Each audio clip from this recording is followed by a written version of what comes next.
বিসমিল্লাহ বলিয়াই আমি শুরু করলাম ভাই, হাজার হাজার দুরূদ পড়লাম সোনার মদিনায়। সম্মানিত শ্রোতাদেরকে সালাম জানাই দোস্ত হে। এই দুনিয়া মিছে মায়া ধোঁকাবাজির ঘর, আপন আপন করছো যাদের তারা সবাই পয়র। সব ছাড়িয়া যাইতে হবে অন্ধকার কবর দোস্ত হে। أعوذ بالله من الشيطان الرجيم. بسم الله الرحمن الرحيم. إن أول بيت وضع للناس للذي ببكة مباركا للذي ببكة مباركا وهدى للعالمين. فيه آيات بينات مقام إبراهيم ومن دخله كان آمنا ولله على الناس حج البيت من استطاع إليه سبيلا ومن كفر فإن الله غني عن العالمين. وقال تعالى في شان حبيبه إن الله وملائكته يصلون على النبي يا أيها الذين آمنوا صلوا عليه وسلموا تسليما. নামাজের দুরূদ পড়ি সবাই। আল্লাহুম্মা সাল্লি আলা মুহাম্মাদিন ওয়া আলা আলি মুহাম্মাদ কামা সাল্লাইতা আলা ইব্রাহিম ওয়া আলা আলি ইব্রাহিম ইন্নাকা হামিদুম মাজিদ।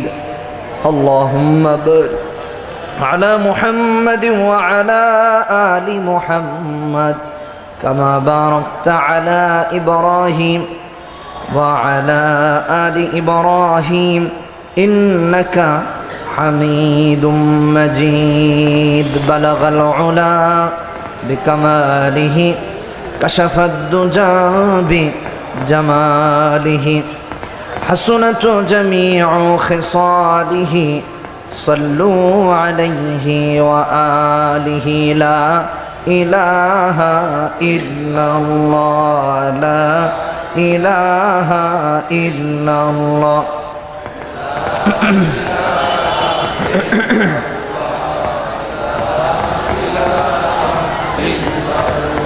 لا إله إلا الله لا إله إلا الله لا إله إلا الله محمد رسول الله সাল্লাল্লাহু আলাইহি ওয়াসাল্লাম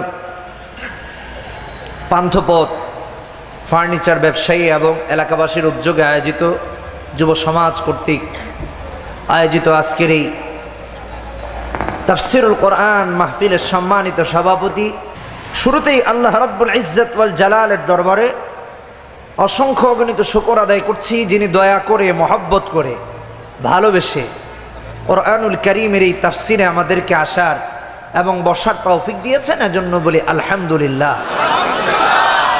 সংক্রান্ত অনেক আলোচনা আপনারা দীর্ঘ সময় যাবৎ শুনে আসতেছেন। আমি মূল আলোচনায় চলে যাব। আলোচনাটি একটা আয়াত এর তাফসীর কেন্দ্রিক হবে ইনশাআল্লাহ। তাফসীর কয়েক শ্রেণীর, এর মধ্যে একটা শ্রেণী হচ্ছে তাফসীরুল কোরআন বিল কোরআন, অর্থাৎ কোরআনুল কারীমের একটা আয়াতের তাফসীর আর একটা আয়াত দিয়ে করা। 2 নম্বর শ্রেণীর তাফসীর হচ্ছে তাফসীরুল কোরআন বিল হাদিস, কোরআনুল কারীমের তাফসীর রাসূলের হাদিস দিয়ে করা। তারপর সাহাবায়ে কেরামের কওল ইত্যাদি অন্যান্য শ্রেণীভুক্ত। চেষ্টা করব আল্লাহ পাক যদি তৌফিক দেন কোরআন এবং হাদিস দিয়ে এই আয়াতের তাফসীর যত সময় আল্লাহ পাক করার তৌফিক দেন করার। আল্লাহ পাক সবাইকে বলার এবং আমল করার তৌফিক দান করুন, আমিন। আপনাদের সামনে যে দুটি আয়াত তিলাওয়াত করেছি সূরা আল ইমরান, সূরার নাম কি এগুলো একটু মনে রাখবেন। সূরা আল ইমরান, সূরা আল ইমরানের 96 এবং 97 নম্বর আয়াত। এই আয়াতের তাফসীর এই সময়ে আমি মনে করি অনেক প্রয়োজন। গোটা পৃথিবীতে যখন ইসলাম বিদ্বেষীরা ইসলামকে নিয়ে ষড়যন্ত্রের জাল বিছিয়ে রেখেছে, ইসলামের বুনিয়াদী বিষয়ের ব্যাপারে মুসলমানদেরকে বিভ্রান্ত করার চেষ্টা করছে, ঠিক এমন একটা সময়ে ইসলামের একটা বুনিয়াদী বিষয় নিয়ে সমস্ত বিভ্রান্তি থেকে আপনাদেরকে উঠে আসার জন্য আজকের আমার এই আলোচনা। আল্লাহ পাক যেন করার তৌফিক দান করেন, বললাম। কেন এই কথাগুলো বলছি আলোচনা করলে বুঝতে পারবেন। এই আয়াতের ব্যাখ্যাটা করব কোরআন এবং হাদিস থেকে এবং যুগোপযোগী বোঝায়। তাহলে আমাদের একটা ইসলামের বুনিয়াদ এ ব্যাপারে আমরা সঠিক চিন্তা ধারণা রাখতে পারবো, নাম্বার 1। 2 নম্বর হচ্ছে একটা ফরজ ইবাদত, এটা কিভাবে সহিভাবে করা যায় এ ব্যাপারে আপনি আমি সচেতন হতে পারবো। আল্লাহ পাক যেন আমাদেরকে তৌফিক দান করেন, বলেন আমিন। কোরআনুল কারীমে এই আয়াতে আল্লাহ পাক 96 নম্বর আয়াতে বললেন, ইন্না আউওয়ালা বাইতিন মুদিআ লিন-নাস লাল্লাযী বিবাক্কাতা মুবারাকা ওয়া হুদাল লিল আলামিন। এই तमाम পৃথিবীতে আল্লাহ পাক প্রথম যে ঘরটা স্থাপন করেছেন ওটা হচ্ছে বাইতুল্লাহ। সুবহানাল্লাহ। একটা জিনিস জানলেন, খেয়াল রেখেন। আর জেনেছেন কোত্থেকে? কোরআনুল কারীম থেকে, সূরা আল ইমরানের 96 নম্বর আয়াত, ইন্না আউওয়ালা বাইতিন মুদিআ লিন-নাস, পৃথিবীর প্রথম ঘর বাইতুল্লাহ। কেন এই বাইতুল্লাহকে আল্লাহ পাক নির্মাণ করেছেন, প্রতিষ্ঠা করেছেন? লিন্নাস, বিশ্ববাসীর জন্য। মুসলমানের জন্য বলেন নাই, ইহুদির জন্য বলেন নাই, খ্রিস্টানের জন্য বলেন নাই। কেউ আবার অপব্যাখ্যা করেন না, ইদানিং দেখা যায় বক্তব্য নিয়ে অপব্যাখ্যা চলে। আমি বোঝানোর জন্য কথা বললাম, লিন্নাস বলেছেন তামাম দুনিয়ার মানুষের জন্য। এখন মনে মনে প্রশ্ন আসতে পারে, হুজুর তাইলে কি অন্য ধর্মাবলম্বীর জন্য? হ্যাঁ, তবে শর্ত হচ্ছে লা ইলাহা ইল্লাল্লাহু মুহাম্মাদুর রাসূলুল্লাহ। যে ব্যক্তি লা ইলাহা ইল্লাল্লাহু মুহাম্মাদুর রাসূলুল্লাহ পড়েছে, সেই ব্যক্তি যদি বাইতুল্লাহে গিয়ে হাজির হয়ে যায়, তাহলে ফায়দা কি? আল্লাহ পাক এরপরে বলতেছেন বিবাক্কাতা মুবারাকা, এটা বরকতপূর্ণ জায়গা। সুবহানাল্লাহ। ওয়া হুদাল লিল আলামিন, ওখানে আল্লাহ পাক যেভাবে বললেন লিন্নাস, ইন্না আউওয়ালা বাইতি মুদিআ লিন্নাস, আম বলেছেন তামাম পৃথিবীর মানুষের জন্য, এখানেও বললেন লিল আলামিন, এটা বরকতের জায়গা এবং হেদায়েতের জায়গা গোটা বিশ্ববাসীর জন্য। সুবহানাল্লাহ। কত বড় কথা! কদিন এটা মন থেকে একটু চিন্তা করেছেন? এরকম লোক পাওয়াই যাবে। এই আয়াতের তাফসীরও পড়েছে অনেকে, এরকম লোকও পাওয়া যাবে। আল্লাহ, কেন এই বিষয় নিয়ে কথা বলছি? এই 2015 সালের হজ্জে বাইতুল্লাহকে নিয়ে ইন্টারন্যাশনাল মিডিয়া থেকে নিয়ে, জাতীয় মিডিয়া থেকে নিয়ে, গোটা পৃথিবীতে এক শ্রেণীর ইসলাম বিদ্বেষীরা হজ্জে বাইতুল্লাহ ক্রেন দুর্ঘটনা ঘটেছে, হোটেলে অগ্নিকাণ্ড ঘটেছে, জামারাতে অনেক ভাই শহীদ হয়েছেন, অনেকে এটাকে আল্লাহর গজব বলে অপপ্রচার করেছে। আল্লাহর কসম, হজ্জে বাইতুল্লাহ যদি আল্লাহর এরকম গজব আসে, এটা গজব নয়, মুসলমানের একবার নয় লক্ষবার শহীদ হতে রাজি আছে। ঠিক জোরে কর, এটা আল্লাহর গজব নয়, এটা এখান থেকে প্রমাণ করব কোরআনের হাদিস থেকে। কিছু নব্য মুরতাদদেরকে দেখা গেল, তারাও আবার নিচে কমেন্টস করেছে ফেসবুকে। একজন লিখেছে ওই ছবি দিয়ে হজ্জের, যে আল্লাহর গজব নামছে মক্কায়, নাউজুবিল্লাহ। নিচে একজন লিখেছে যে যদি গজব না হয় তাহলে এত মানুষ কেমনে মরে? আস্তাগফিরুল্লাহ। ব্যাখ্যা সামনে দিচ্ছি, কিন্তু এই যে বিভ্রান্তি, এটা থেকে বেরিয়ে আসার জন্য স্বচ্ছ চিন্তা চেতনা। আর যেহেতু এটা ইসলামের একটা ভিত্তি, সো এটা নিয়ে ইসলাম কি বললো, রাসূল কি বললেন, কোরআন কি বলেছে, এ ব্যাপারে আমাদের স্পষ্ট ধারণাও আছে। কথা বুঝে এসেছে? অন্য কে কি বললো তা তো আমার দেখার বিষয় না। হাদিসে কি আছে, কোরআনুল কারীমে কি আছে, ও ব্যাপারে আপনাকে আমাকে স্বচ্ছ ধারণা রাখা লাগবে। আল্লাহ পাক বলার এবং আমল করার তৌফিক দান করুন, বলেন আমিন। তাহলে কি বললাম? লাল্লাযী বিবাক্কাতা মুবারাকাও ওয়া হুদাল লিল আলামিন। এই ঘরটাকে আল্লাহ পাক বরকতপূর্ণ করে দিয়েছেন, বিশ্ববাসীর জন্য হেদায়েতের কেন্দ্রবিন্দু করে দিয়েছেন। সুবহানাল্লাহ। মেইন পয়েন্ট, যাবেন হেদায়েত নিয়ে চলে আসবেন। কাফের মুশরিক তথা ইসলাম বিদ্বেষীদের এত মাথা নষ্ট হলো কেন, এটাও বুঝার ব্যাপার।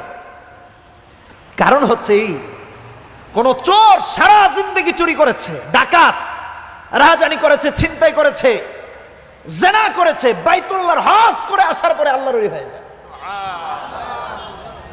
এই জন্য ওদের এত মাথা ব্যথা। একটা লোক বাইতুল্লাহ যায়, এরপরে আসার পরে দিকে আর চুরি করে না, আর ডাকাতি করে না, আর জেনা করে না। কারণটা কি? তাহলে ওইটা নিয়ে টার্গেট করে কাজ করতে হবে। এই মুসলমানদের মধ্যে বিভ্রান্তি ঢুকাতে আরম্ভ করেছে।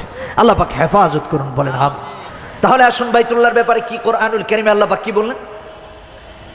তাফসিরে দুররে মানসুরে প্রথম খণ্ডে 43 নম্বর পৃষ্ঠায় এই আয়াতের ব্যাখ্যা করতে গিয়ে মুফাসসির বলতেছেন, ইন্না আউওয়ালা বাইতিন উদিআ লিন-নাস লাল্লাযী বিবাক্কাতা মুবারাকাও ওয়া হুদাল লিল আলামিন। দুইটা ব্যাখ্যা। কোন কোন মুফাসসির বলেছেন এই দুনিয়ার প্রথম ঘর বাইতুল্লাহ, যা হযরতে আদম তথা পৃথিবীর প্রথম মানব আল্লাহর জমিনে আসার 2000 বছর আগে আল্লাহ পাক দুনিয়ায় প্রতিষ্ঠা করেছেন। এই বাইতুল্লাহ 2000 বছর আগে প্রতিষ্ঠা হয়েছে। আর কোন কোন মুফাসসির বলছেন হযরত আদম নবিয়ুনা আলাইহিস সালাতু ওয়াস সালাম যখন এই দুনিয়ায় এসেছেন, আল্লাহ পাক এই ঘর দিয়ে পাঠিয়েছেন। ব্যাখ্যা দুটোর ব্যাপারে আরো স্পষ্ট হওয়া চাই। তাফসির দুররে মানসুরে প্রথম খণ্ডে 43 নম্বর পৃষ্ঠায় এইভাবে এসেছে, হযরতে আদম দুনিয়া আসলেন। এই হিন্দুস্তানে আল্লাহ পাক তার রাহবার হিসেবে একজন ফেরেশতা পাঠিয়ে দিয়েছেন। ফেরেশতা তাকে ধরে ধরে বাইতুল্লাহর দিকে রওনা হয়ে গেলেন, মক্কাতুল মুকাররমার দিকে যেতে লাগলেন। হযরতে আদম যখন একটু বৃক্ষরাজি দেখতে পান, বলেন যে এখানে থেমে যাই, আরো কি যাওয়া লাগবে নাকি? ফেরেশতা জবাব দেন, যতক্ষণ না আল্লাহর হুকুম না হবে ততক্ষণ দাঁড়ানো যাবে না। যেতে যেতে মক্কাতুল মুকাররমায় গিয়ে হাজির হয়ে গেলেন। মক্কাতুল মুকাররমায় হাজির হওয়ার পরই হযরতে আদম আল্লাহর ঘরের তাওয়াফ 40 বার করলেন। একবার নয়, 2 বার নয়, 40 বার। কতবার? 40 বার ফেরেশতা করেছেন রাহবারি করে। হযরতে আদম আলাইহিস সালাম কি 40 বার তাওয়াফ মানে বুঝেন 7 চক্করে এক তাওয়াফ, এরকম 40 তাওয়াফ। কয় তাওয়াফ? 7 চক্করে এক তাওয়াফ, এরকম 40 তাওয়াফ। 40 বার তাওয়াফ করার পরে ফেরেশতা বললেন, হযরত আদম শুনুন, এই ঘরের তাওয়াফ আপনি 40 বার করেছেন, আর আজ থেকে আমরা ফেরেশতারা আল্লাহর ঘরের তাওয়াফ 2000 বছর যাবত করে আসতেছি। কত বছর? 2000 বছর যাবত। এটা প্রথম ঘর। হযরত আদম আলাইহিস সালামের পরে হযরত নূহ আলাইহিস সালাতু ওয়াস সালামের প্লাবনের সময় কোরআনুল কারীমে সূরা নূহ নামে একটা সূরাও আছে। আল্লাহর কাছে ইসলাম বিদ্বেষীদের জন্য, নবীর দুশমনদের জন্য তিনি অভিশাপ প্রার্থনা করলেন, আযাবের কথা বললেন। আল্লাহ পাক কেমন আযাব দিয়েছেন, সব ধ্বংস করে দিয়েছেন। আল্লাহ পাক বাইতুল্লাহর মুহাফিজ আল্লাহ নিজে হয়ে গিয়েছেন, সুবহানাল্লাহ, উঠায় নিয়েছেন। এর পরবর্তী সংস্কারের কাজ পেলেন মুসলিম মিল্লাতের পিতা সাইয়্যিদুনা হযরতে ইব্রাহিম আলাইহিস সালাতু ওয়াস সালাম। তারপরে দায়িত্ব পেয়েছেন হযরত ইব্রাহিম আলাইহিস সালাতু ওয়াস সালাম বাইতুল্লাহর সংস্কারের দায়িত্ব পেলেন যুগের ভাষায় কন্ট্রাক্টরি। কথার কথা বললাম আমরা একটা কাজের সংস্কারের দায়িত্ব পাই না, রাস্তার অমুক তমুক, এটা দৃষ্টান্ত দিচ্ছি। আল্লাহ পাক তাকে পুনর্নির্মাণের দায়িত্ব দিলেন হযরত ইব্রাহিম আলাইহিস সালামকে। কখন জানেন? এই কথাও কোরআন থেকে শিখে নেন। আজকালকে আপনি আর আমি 2 রাকাত নামাজ পড়ে ডানে তাকাই যে জিবরাইল হাজির হইল কিনা, 2 রাকাত নামাজ পড়েছি, মনে হয় নিজেকে খুব আল্লাহর ওলি হয়ে গেছে। দাড়ি টুপি পাঞ্জাবি রেখে আল্লাহর ওলি, 2 রাকাত নামাজ পড়ে আল্লাহর ওলি না, ইম্পসিবল। আল্লাহর ওলি হতে হলে সমস্ত গুণে গুণান্বিত হয়ে আপাদমস্তককে আল্লাহর কাছে যদি সমর্পণ করতে পারেন তবেই হওয়া যায়। হযরত ইব্রাহিম আলাইহিস সালাতু ওয়াস সালাম কখন বাইতুল্লাহর পুনর্নির্মাণের দায়িত্ব পেয়েছে এটাও বোঝা লাগবে কোরআনুল কারীম থেকে। কোরআনুল কারীমে আল্লাহ পাক কি বললেন? সূরা বাকারায় 124 নম্বর আয়াত, وَإِذِ ابْتَلَى إِبْرَاهِيمَ رَبُّهُ بِكَلِمَاتٍ فَأَتَمَّهُنَّ قَالَ إِنِّي جَاعِلُكَ لِلنَّاسِ إِمَامًا। ইমাম হয়ে যায় আজকে, এত সহজ। আল্লাহ রাব্বুল আলামিন বললেন, ইব্রাহিম তুমি যখন তোমার সমস্ত পরীক্ষায়, আল্লাহ প্রদত্ত পরীক্ষায়, এক্সামিনেশনে উত্তীর্ণ হয়ে গেলা, কামিয়াব হয়ে গিয়েছো, আমি আল্লাহ পাক আমার বাইতুল্লাহর পুনর্নির্মাণের জিম্মাদারি তুমি ইব্রাহিম আর তোমার সন্তানের উপর ন্যস্ত করে দিলাম। বিকালিমাত বলেছেন। কালিমাতের ব্যাখ্যা কি? কোন কোন মুফাসসির বললেন এই কালিমাত মানে হচ্ছে 10টি গুণ, হয়তো 10টি, আর কোন কোন মুফাসসির বলেছেন 30টি। তাহলে কোন 10টি? সূরা তাওবায় 112 নম্বর আয়াতে আল্লাহ পাক 10টা গুণের কথা বলেছেন। التائبون العابدون الحامدون السائحون الراكعون الساجدون الآمرون بالمعروف والناهون عن المنكر والحافظون لحدود الله। 10টা, শুধু 10টা হতে পারে, কালিমাতের ব্যাখ্যা করতেছে। কোন কোন মুফাসসির বললেন 30টা। তাহলে আর 20টা কোথায়? সূরা মুমিনুন খুলে দেখুন, সূরাতুল মুমিনুন 18 নম্বর প্রথম পৃষ্ঠায়, قد أفلح المؤمنون الذين هم في صلاتهم خاشعون। এখানে 10টা আছে, তাহলে 20টা গেল। আর সূরা আহজাবে 35 নম্বর আয়াতে আরো 10টা রয়েছে, ইন্নাল মুসলিমিনা ওয়াল মুসলিমাতি ওয়াল মুমিনিনা ওয়াল মুমিনাত। হয়তো 10টি গুণ অথবা 30টি গুণ যখন হযরত ইব্রাহিম অবলম্বন করে আল্লাহর পরিপূর্ণ ঈমানদার বান্দা মুসলমান হয়ে গেলেন, আল্লাহ পাক তার কাঁধের উপরে ন্যস্ত করে দিলেন বাইতুল্লাহর গোলামি করা। আরে আল্লাহর কাছে চান, আল্লাহর কাছে চান, এত সহজ। আগে নিজের আপাদমস্তককে আল্লাহর কাছে বিসর্জন দেন হযরত ইব্রাহিমের মতো, তারপরে ওলি দাবি করেন। আর আজকালকে ওলি হয়ে যায়, পীর হয়ে যায়, সূরা ফাতিহা সই করে পড়ার যোগ্যতা নাই, ওলি হয়ে গেছে, পীরে কামেল হয়ে গেছে, মুজাদ্দিদে জামান আর গুলিস্তানের কামান হয়ে গেছে। আসলে এরা মুজাদ্দিদে জামান নয়, এরা গুলিস্তানের কামান হয়েছে, যা দিয়া মুসলিম মিল্লাত ধ্বংস আর অধপতনের তলদেশে নিমজ্জিত হচ্ছে। ঠিক কিনা বে ঠিক জোরে কর। সূরা ফাতিহা সই নাই, ওলি দাবি করতে হলে আগে পরিপূর্ণ মুসলমান হন। কালিমাতের ব্যাখ্যা দিয়ে করতেছে, কোরআনের বাইরে না। ইমাম হয়ে যান, ইমামের গুণ আগে হাসিল করতে হবে। হযরত ইব্রাহিম আলাইহিস সালাতু ওয়াস সালাম কোন কোন মুফাসসিরের ভাষায় 10টি গুণ, আবার কোন কোন মুফাসসিরের ভাষায় যখন 30টি গুণে গুণান্বিত হয়ে গেলেন, আল্লাহ পাক বললেন ইন্নী জাইলুকা লিন্নাসি ইমামা। তামাম পৃথিবীর মানুষের জন্য আমি তুমি ইব্রাহিমকে ইমাম বানায় দিলাম ইমাম। এত সহজ। খাইতে খাইতে গরু ছাগল হুট মহিষ সব পেটের ভিতরে, আর এই পেট আল্লাহ জানে টাকেও জায়গা হবে, সাইজ এত বড়, ঠিক কিনা বেঠিক? তারা নামাজের ইমাম বানায় দেন না, সই করে আফসরা বাধা পড়তে পারবেন। আর আপনি আর আমি এতটাই নির্বোধ হয়ে গেছি যে লোক সূরা ফাতিহা সই করে পড়ার যোগ্যতা রাখে না, এ পীর নয়, মুসলমানের মসজিদের মুয়াজ্জিন হওয়ার যোগ্যতা রাখে না, পীর হবে দূরের কথা। ইমাম সাহেব দুর্ঘটনাগত কারণে কোনো একটা কারণে মসজিদে আসতে পারেন নাই, এখন যদি এ নামাজ পড়ে তাহলে তো অবস্থা খারাপ।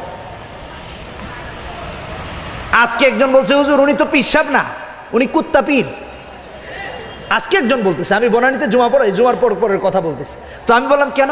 14টা কুত্তা পালে। কয়টা কুত্তা পালে? মানে যে কোনো এক পীর সাহেবের বাড়ির সামনে 14টা কুত্তা পালে, তো উনি মানুষের পীর না কুত্তার পীর বলবো বন্ত দি? আফসুস। আর আপনি আর আমি ওখানে গিয়ে ভিড় জমাচ্ছি। নবীর সুন্নত নাই আপাদমস্তকে, না আছে দাড়ি, ক্লিন শেভ, মনে হয় যে সে একজন চলচ্চিত্রের নায়ক, এটা হয়ে গেছে পীর। হ্যাঁ, কি মুসলমানেরা এতটাই নির্বোধ হয়ে যায় এই 2015 সালে, যুগ এত আপডেট হলো আর জ্ঞান এতটাই নির্বোধ। আরে যুবকরা একটু একটু একটু বুঝ দিয়ে, একটু নিজের কমন সেন্স তো আছে না, যে আমি আমাকে জিজ্ঞাসা করি কোন লোক পীর হয়। যে লোক সূরা ফাতিহা সই করে ওরা আবার পীর পায় থেকে, সূরা ফাতিহা সই নাই, নামাজের ইমামতের যোগ্যতা নাই, পীর না। এরা তো মসজিদে ঝাড়ুদারও কেউ রাখবে, রাখবেন? আপনারা তো রাখবেন না, আপনাদের মসজিদে রাখবেন? তাহলে চিন্তা করে দেখেন এর যোগ্যতার কি খারাপ অবস্থা, বেহাল দশা পড়া। আল্লাহ পাক হেফাজত করুন, বলেন আমিন। ইব্রাহিম আলাইহিস সালাতু ওয়াস সালাম কাবা ঘরের পুনর্নির্মাণের দায়িত্ব পেয়ে গেলেন, কাজ আরম্ভ করে দিয়েছেন। আজকে হজ্জে বাইতুল্লাহকে নিয়ে যারা ষড়যন্ত্রে লিপ্ত আছে তাদেরকে বলে দেই, দুনিয়ার একমাত্র জায়গা যেটা আল্লাহ পাক নিজে নির্দিষ্ট করে দিয়েছেন, সূরা হজ খুলে দেখুন 26 নম্বর আয়াতে আল্লাহ বলেছেন, ওয়া ইয বাওয়ানা লিইব্রাহিমা মাকানাল বাইত। সুবহানাল্লাহ। আল্লাহ রাব্বুল আলামিন বলছেন, আমি আমার পয়গম্বর ইব্রাহিমকে আমার বাইতুল্লাহর জায়গা আমি আল্লাহ পাক নিজে নির্ধারণ করে দিলাম। বাওয়ানা লিইব্রাহিম মাকানাল বাইত। আর আল্লাহ পাক বলে দিলেন, আল্লাহ তুশরিক বি শাইআ ওয়া তাহহির বাইতিয়া للطائفين والقائمين والركع السجود। আর নিষেধ করেছেন শিরক করো না, জঘন্য পাপ। বাইতুল্লাহ গিয়ে আমার ইবাদত করো, শিরক করা যাবে না। সাইয়্যিদুনা ইব্রাহিম আলাইহিস সালাতু ওয়াস সালাম বাইতুল্লাহর পুনর্নির্মাণ কমপ্লিট হয়ে গেল, শেষ। আল্লাহ পাকের কাছে এবার দোয়া করতেছেন, কোরআন তার প্রমাণ।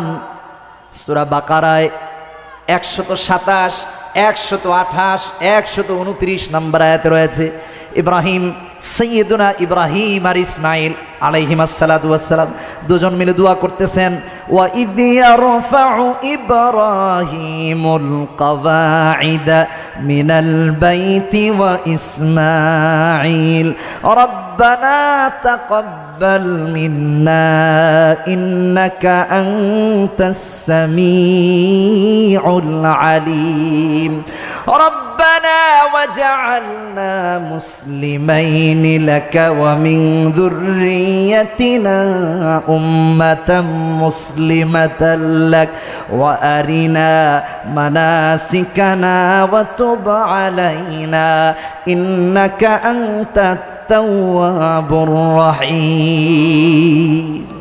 আল্লাহর কাছে দোয়া করেছেন। এখান থেকে একটা মাসআলা, যে মাঝে মাঝে কিন্তু অনেকগুলো আমল বলে যাচ্ছে, খেয়াল রাখবেন, আর নাইলে পরে একদম মার্ডার করে ফেলবেন। এখানে একটা আমল বলে যাচ্ছি, হযরত ইব্রাহিম আলাইহিস সালাতু ওয়াস সালাম যখন বাইতুল্লাহর পুনর্নির্মাণের কাজ শেষ, আল্লাহর কাছে দোয়া করেছেন। কেন? এখান থেকে তাহলে সবকটা কি? যে কোনো নেক আমল যখন বান্দা করে, যে কোনো নেক আমল, নেক আমলের পর পর বান্দা আল্লাহর নৈকট্য লাভ করতে পারে, ওই সময় যেই দোয়া করে তা কবুল হয়ে যায়। এটা একটা সবক, এটা একটা সবক। সুন্নাতে ইব্রাহিম, ইব্রাহিম আলাইহিস সালাম শিখিয়ে দিয়েছে। হযরত ইব্রাহিম আলাইহিস সালাম দোয়া করলেন, আপনার আমার রব আল্লাহ রাব্বুল আলামিন হযরত ইব্রাহিম আলাইহিস সালামের প্রত্যেকটা দোয়া আল্লাহ পাক নিজে কবুল করে নিয়েছেন। ঘর নির্মাণ হয়ে গেল, পুনর্নির্মাণ হয়ে গেল। আল্লাহ পাক বলতেছেন, ইব্রাহিম এখন ঘরে আসার জন্য আমার আল্লাহ রাব্বুল আলামিনের মেহমানদেরকে আহ্বান করো। যারা হজ করতে যায় তারা সাধারণ কোনো মানুষ নয়, আল্লাহ পাকের মেহমান হয়ে বাইতুল্লাহে যায়। আরে মেহমানের মর্যাদা কি সামনে কোরআন থেকে প্রমাণ করে যাব? খালি মেহমান হইলে তো হবে না, মেহমানের সম্মান আছে না? তো আল্লাহ পাক আপনাকে আমাকে কি সম্মান দিয়ে মেহমান বানিয়েছেন তাও তো জানা লাগবে। আল্লাহ হযরত ইব্রাহিমকে বললেন, ইব্রাহিম ডাক দাও, সবাইকে ডাক দাও। সাইয়্যিদুনা ইব্রাহিম আলাইহিস সালাতু ওয়াস সালাম বললেন, আল্লাহ আমি ডাকবো, কে শুনবে আমার ডাক? এখান থেকে মাইক নাই, কিচ্ছু নেই, যুগের কথা বলতেছি, অপব্যাখ্যা করেন না, আমি বোঝানোর জন্য বলতেছি। আর এইখান থেকে তো পিছনে আওয়াজ যায় না মাইক না থাকলে, তাহলে হযরত ইব্রাহিম কিভাবে আহ্বান করবেন আর গোটা পৃথিবীর মানুষ শুনে আল্লাহর মেহমান হয়ে আসবে? কথা তো ঠিক। হযরত ইব্রাহিম যখন এই কথা বললেন, মুফাসসিরিনে কেরামগণ সূরা হজ্জের 27 নম্বর আয়াতের ব্যাখ্যা করতে গিয়ে বলেন, আল্লাহ পাক বললেন, ইব্রাহিম তুমি আহ্বান করো, মানুষের কর্ণকুহরে আর কলবে পৌঁছায়া দেওয়া আমার আল্লাহ রাব্বুল আলামিনের কুদরতি জিম্মাদারি তো রয়েছে। ওই চিন্তা তোমাকে করতে হবে না ইব্রাহিম, ওটা আমি পৌঁছায় দেব, মাইক লাগবে না। কথার কথা বললাম আর কি। ইব্রাহিম আলাইহিস সালাম তো আর মাইকের কথা বলে নাই আল্লাহ পাক। খবরদার কেউ আবার ভুল ব্যাখ্যা করতে যায় না, মানে বললাম আর কি। মুয়াজ্জিন আমাদের দেশে আজান দেয় না? আপনাদের এদিকে দেয়? নামাজে যান সবাই? হ্যাঁ, ইনশাল্লাহ। ইনশাল্লাহ মানে তো যাবো, মানে এতদিন যান নাই, ইনশাল্লাহ তো ভবিষ্যতে কাজ হবে সেটার জন্য। আলহামদুলিল্লাহ যাই নাকি? আলহামদুলিল্লাহ বলতে হয়, যাবেন না ইনশাল্লাহ? মুয়াজ্জিন সাহেব এত সুন্দর করে ডাকে, আল্লাহু আকবার। আর ঘুমাচ্ছে, কেউ খেলতে যাচ্ছে, ক্রিকেটের ব্যাট স্টাম্প নিয়ে, ওই যে একটা নৌকার বইটার মতো আছে না, ঠাস করে মারে যে। আরেকটা আছে ফুটবল। ফুটবল বেচারা এতই অসহায়, যতই হাওয়া ততই লাথি। ফুটবলের কপালটাই মনে খেলে লাথির জন্য তৈরি হয়েছে। উপরে মারে, আবার পরে, আবার মারে। কই ভাই মাফ করো, কেউ হাত দিয়ে মারে, কেউ পা দিয়ে মারে, কেউ ধরার জন্য পাগল, কেউ লাথির জন্য পাগল, কেউ আবার ওইটাতে আরেকজনে মারে। আফসোস, এখানে যাচ্ছে অথচ আজান দিচ্ছে মুয়াজ্জিন। আজান দেয় না? হাইয়া আলাস সালাহ,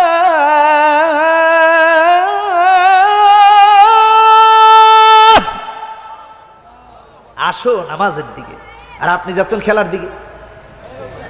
হলো? যুগের ব্যাখ্যা বোঝাচ্ছে।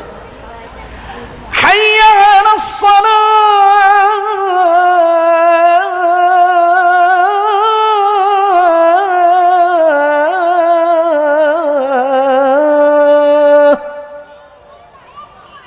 আসো নামাজের দিকে। মুয়াজ্জিন ডাকে হাইয়া আলাল ফালাহ, আসো কল্যাণের দিকে। মুয়াজ্জিন ডাকে, ঘুম থেকে নামাজ উত্তম। সুবহানাল্লাহ। আসসালাতু খায়রুম মিনান নাওম,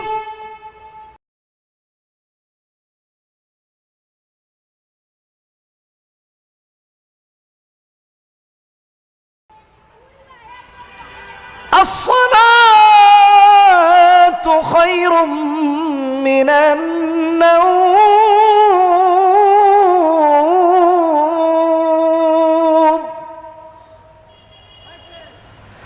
আল্লাহু আকবার, আল্লাহু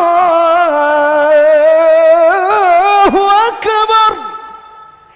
আল্লাহ মহান, আর আপনি কোন ব্যাডমিন্টনই হন মহান। র্যাকেট, শীতের দিনে র্যাকেট খেলেন। মাগরিবের নামাজ নাই, এশার নামাজ নাই। এখানে আজান থেকে ওয়াদ্দিন ফিন নাসি বিল হাজ্জের একটা কথা মনে পড়লো তো তাই বললাম। সূরা ইব্রাহিমের 27 নম্বর আয়াতে আল্লাহ বললেন, এই যুগের ভাষায় যদি পরিভাষা বলে বলি, এই ইব্রাহিম তুমি ডাক দাও সবাই রে। ইব্রাহিম আলাইহিস সালাম কই কিভাবে ডাক? বললাম আমার ডাক কে শুনবে? আল্লাহকে আমি পৌঁছায় দেব। সুবহানাল্লাহ। মুয়াজ্জিন বাবে তাফঈল থেকে আযানা ইউআযযিনু থেকে মুয়াজ্জিন, ঠিক না? তো ইব্রাহিম আলাইহিস সালাম হজের ঘোষণা দিয়েছেন, আপনি আর আমি দিই নামাজ। আল্লাহু আকবার, আল্লাহু আকবার। এই ডাকে যে যতবার সাড়া দিয়েছে আল্লাহ পাক তাকে ততবার হজ্জে বাইতুল্লাহ নসিব করবেন। সুবহানাল্লাহ, জোরে কোন সুবহানাল্লাহ। আল্লাহ পাক আমাদের সবাইকে বাইতুল্লাহর জিয়ারত নসিব করুন, বলেন আমিন। ঘর নির্মাণ হয়ে গেল, আজানও দেওয়া হয়ে গেল, ডাকলেন ও ঘোষণা করে ফেললেন কে? হযরত ইব্রাহিম আলাইহিস সালাম। আল্লাহ পাক বললেন, ইব্রাহিম আমি সুন্দর করে গুছিয়ে কথাগুলো বলতেছি, কেউ আবার অপব্যাখ্যায় যায় না যে আল্লাহর মেহমানরা যে আসবে, এখন আল্লাহ পাকের ঘরটা পরিষ্কার করা দরকার আছে না, পরিচ্ছন্ন। একজন মেহমান এসে যদি দেখে আপনার বাড়িতে মেজবানের বাড়ি অপরিচ্ছন্ন, তাহলে তো তার খারাপ লাগবে না? কি আহ্বান করলো, দাওয়াত করলো, আল্লাহর ঘর মানে মেহমান হিসেবে আসলাম, মেজবানের ঘরটাই অপরিচ্ছন্ন অপরিষ্কার, এসে তার কুরুচি এখানে প্রকাশ পাবে। আল্লাহ পাক কি বললেন তাহলে? সূরাতুল বাকারায় আল্লাহ সুবহানাহু ওয়া তাআলা 125 নম্বর আয়াতে হযরত ইব্রাহিম আলাইহিস সালামকে আল্লাহ পাক বললেন, ওয়া ইয জাআলনাল বাইতা মাসাবাতান লিন-নাসি ওয়া আমনা ওয়াত্তাখিযু মিন মাকামি ইব্রাহিম মুসাল্লা وعهدنا إلى إبراهيم وإسماعيل أن طهر بيتي للطائفين والعاكفين والركع السجود। সূরা বাকারা 125 নম্বর আয়াত। আর সূরা ইব্রাহিমে 26 নম্বর আয়াতে এখানে বলেছেন ওয়াত-তাইফিনা ওয়াল-আকিফিনা ওয়ার-রুকআইস সুজুদ। আর ওই সূরার নাম জানো কি? সূরা হজ্জের 26 নম্বর আয়াতে আল্লাহ পাক বললেন লিত-তাইফিনা ওয়াল-কায়িমিনা ওয়ার-রুকআইস সুজুদ। সুবহানাল্লাহ। ওয়া তাহির বাইতিয়া লিত-তাইফিনা ওয়াল-কায়িমিন, আর এখানে হচ্ছে ওয়া তাহির বাইতিয়া লিত-তাইফিনা ওয়াল-আকিফিন। আল্লাহ সুবহানাহু ওয়া তাআলা বললেন, ইব্রাহিম তুমি আর ইসমাইল মিলে আমার ঘরে যারা মেহমান হয়ে আসবে তাদের জন্য আমার ঘরটাকে পুত পবিত্র আর পরিষ্কার পরিচ্ছন্ন করে দাও। মুসলমান কোন জায়গায় যায় ওখানে গজব আসতে পারে। সাইয়্যিদুনা ইব্রাহিম আলাইহিস সালাম ইসমাইল আলাইহিস সালামের ক্লিনের কাজ করেছেন, খিদমত করেছেন, আল্লাহ পাকের আদেশ। কোথায় আপনার আমার পদচারণা ঘটে, এটাকে নিয়ে বিভ্রান্তি ছড়ানোর চেষ্টা চলছে। না না না না, একবার মনে মনে চিন্তা করে দেখুন, এমন জায়গায় আপনার আমার পদার্পণ হচ্ছে, বরকত থাকবে না কেন? যেই ঘরের জায়গা আল্লাহ পাক নির্ধারণ করে দিলেন, যেই ঘরের পুত পবিত্রের কাজ আপনার আমার যাওয়ার জন্য মেজবান হয়ে হযরত ইব্রাহিম আর ইসমাইল আলাইহিস সালাম ক্লিনের কাজ করলেন। আল্লাহ পাক বললেন, আমার বান্দারা এসে তাওয়াফ করবে, কিয়াম করবে, রুকু করবে, সিজদা করবে। ইব্রাহিম ইসমাইল তোমরা দুজন মিলে আমার আল্লাহ সুবহানাহু ওয়া তাআলার মেহমানের জন্য তা পরিষ্কার করে দাও। কোথায় গিয়ে সিজদা করছেন, কোথায় গিয়ে তাওয়াফ করতেছেন, বুঝে আসে? হয়ে গেল সব কাজ। এবার আল্লাহ রাব্বুল আলামিন বলতেছেন, ইব্রাহিম আমার ঘর তো বানানো হয়েছে, সব শেষ। এই বাইতুল্লাহর সম্মানার্থে আমি আল্লাহ রাব্বুল আলামিন হাজীকে যেভাবে বরকত দিয়ে দেই, হাজী এসে যেভাবে হেদায়েত পেয়ে যায়, এই বাইতুল্লাহর সম্মানার্থে আমার আল্লাহ রাব্বুল আলামিনের ঘরের সম্মানার্থে আমি আল্লাহ পাক হাজীর সম্মান যেভাবে বাড়ায় দেই, মক্কাতুল মুকাররমার সম্মানও আমি আল্লাহ পাক বাড়ায় দিলাম। বাইতুল্লাহর কারণে মক্কা শহরেরও মর্যাদা বেড়ে গেছে। আস্তে আস্তে আমি যাচ্ছি, ভূমিকা একদম স্টেপ বাই স্টেপ, একটু খেয়াল করে শুনলে বুঝবেন সবকিছু। পুরো আলোচনা না শুনলে কোনো কিছু তালগুল পাবেন না, একটু খেয়াল করে শুনেন।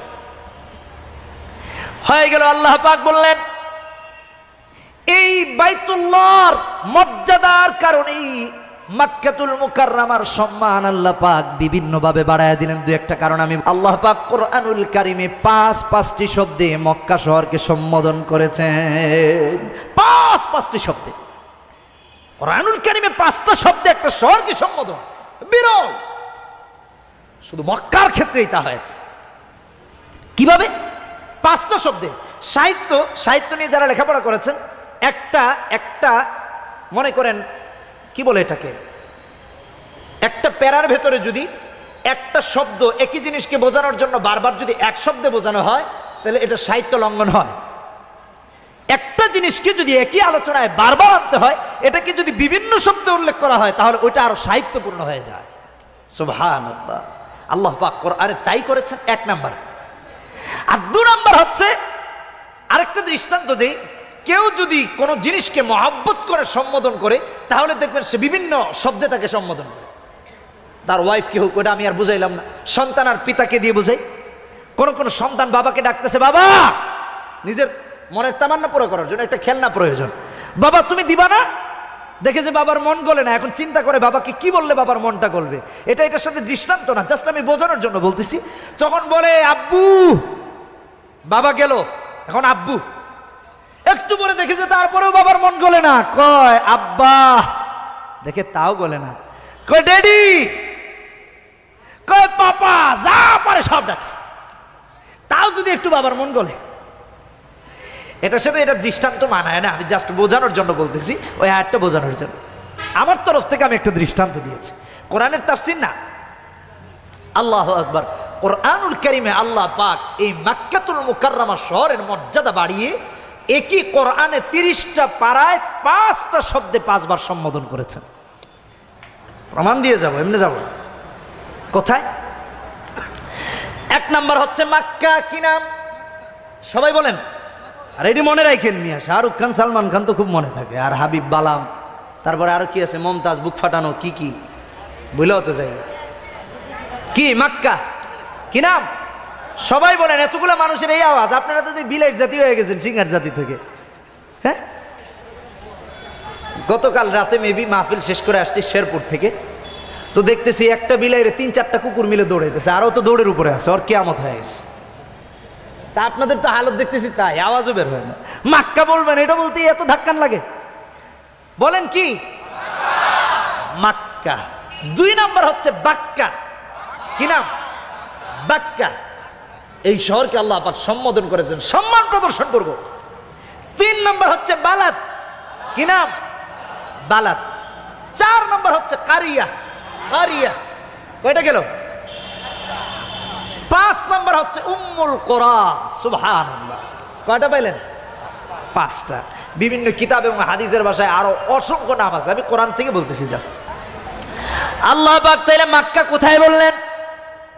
কোরআনুল কারীম খুলে দেখুন, 26 নম্বর পারায় সূরা ফাতাহে 24 নম্বর আয়াতে, হিফজুল কোরআনের 13 নম্বর পৃষ্ঠার প্রথম আয়াত। আল্লাহ পাক বললেন, وهو الذي كف أيديهم عنكم وأيديكم عنهم ببطن مكة من بعد أن أظفركم عليهم। এখানে আল্লাহ পাক মক্কা সম্বোধন করেছেন, মক্কা শহরকে।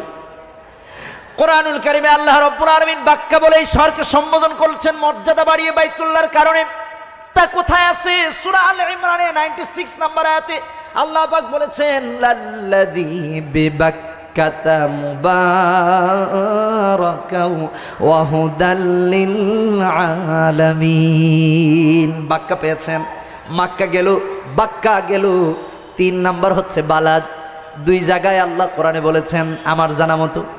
1 নাম্বার হচ্ছে কোরআনুল কারীমে সূরাতুল বাকারায় 126 নম্বর আয়াতে আল্লাহ বলেছেন, ওয়া ইয ক্বালা ইব্রাহিমু রাব্বি জাআল হাযা বালাদান আমিনা।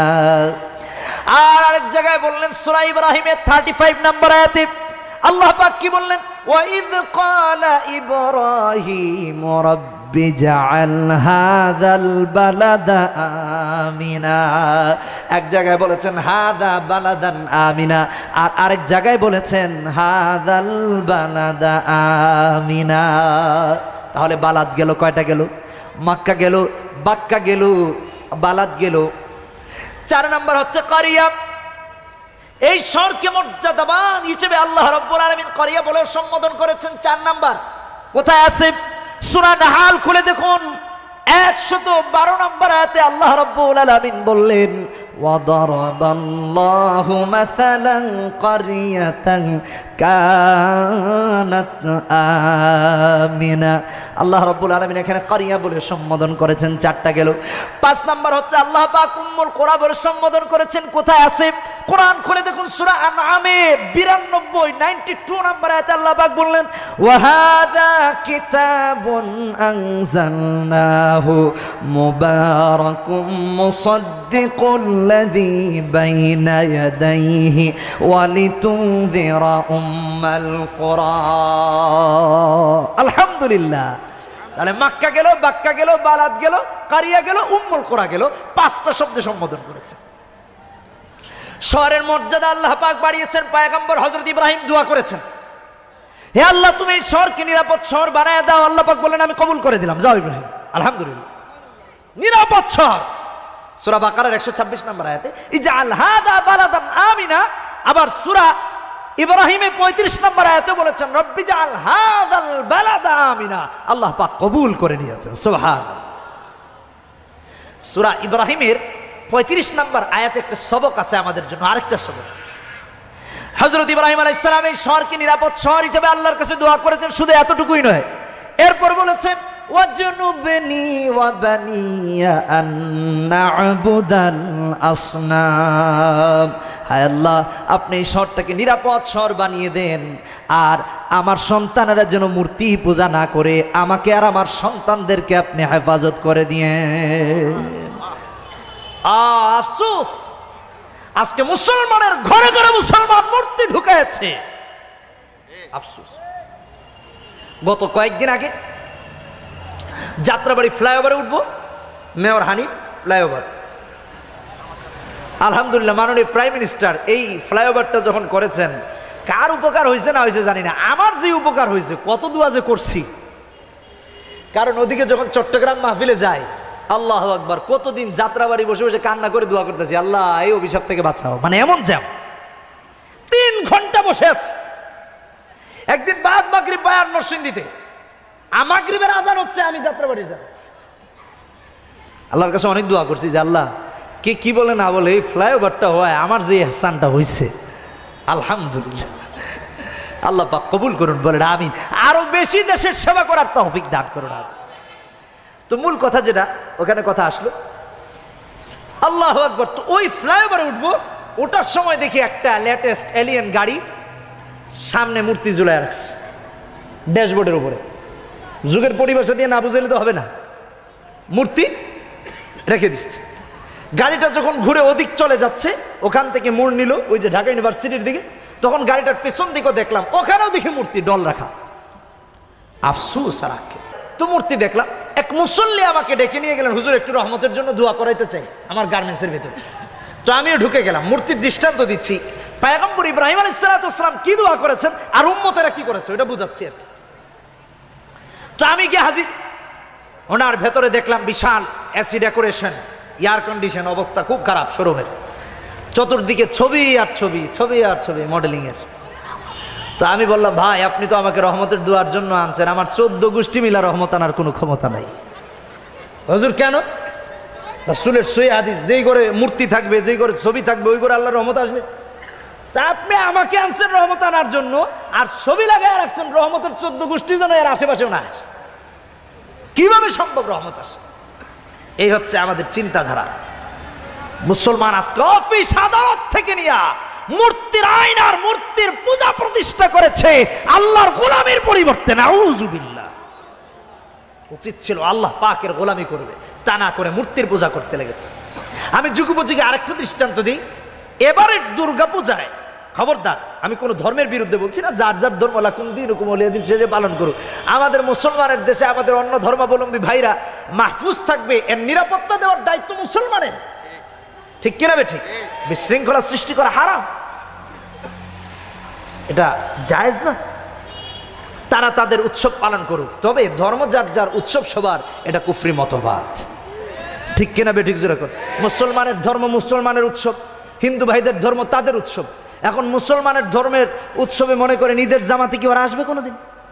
হ্যাঁ, আইসে যদি আল্লাহ আকবার করে দাঁড়ায় যায়, তাহলে কি এই কথাটা মিথ্যা হয়ে গেল না? মুসলমানের ধর্ম মুসলমানের উৎসব, ধর্ম যার যার উৎসব সবার না। তাহলে মুসলমানের উৎসবে কয়জন এসে ঈদের জামাত আদায় করেছে? একজন দেখান তো আমারে পারলে। কিন্তু এটা না দেখাইতে পারলেও মুসলমানের সন্তানেরা ঠিকই দুর্গা পূজায় গিয়ে সিঁদুর দিয়েছে। এবারের কথা বলতেছি, এইবারের কথা। এক কিশোর সিঁদুর লাগিয়ে সেলফি তুলেছে। হায় রে, সেলফিটাও একটা অভিশাপ আজকাল। খেয়াল করে শুনে, সেলফি তুলে সিঁদুর পরে ফেসবুকে ছবি আপলোড করেছে। বেশ আগের কথা বলতেছি। তা আমি তাকে ইনবক্সে লিখলাম, বাবা নামটা দেখে তো আপনাকে মুসলমান মনে হচ্ছে, কিন্তু সিঁদুর লাগিয়ে ছবি আপলোড করলেন, এটা কেমন কথা হলো? যুগ দিয়ে ব্যাখ্যা করতেছি, আমলের কথা বলতেছি, খেয়াল রাখেন আকীদা নষ্ট হয় কিভাবে, সতর্ক করে দিচ্ছি। আলোচনা কিন্তু সে বলতেছে, হুজুর আমি তো মুসলমান। আমি বললাম তাই নাকি? বলে হ্যাঁ। তো আপনি সিঁদুর দিয়ে যে এরকম ছবি তুলে ফেসবুকে আপলোড করলেন? বলতে হুজুর বন্ধু বান্ধবরা নিয়ে গেল তো পুজোয়, তাই গিয়েছিলাম, মনে হলো এটা একটা ব্যতিক্রম কিছু, তাই সেলফি তুলে ফেসবুকে আপলোড দিলাম।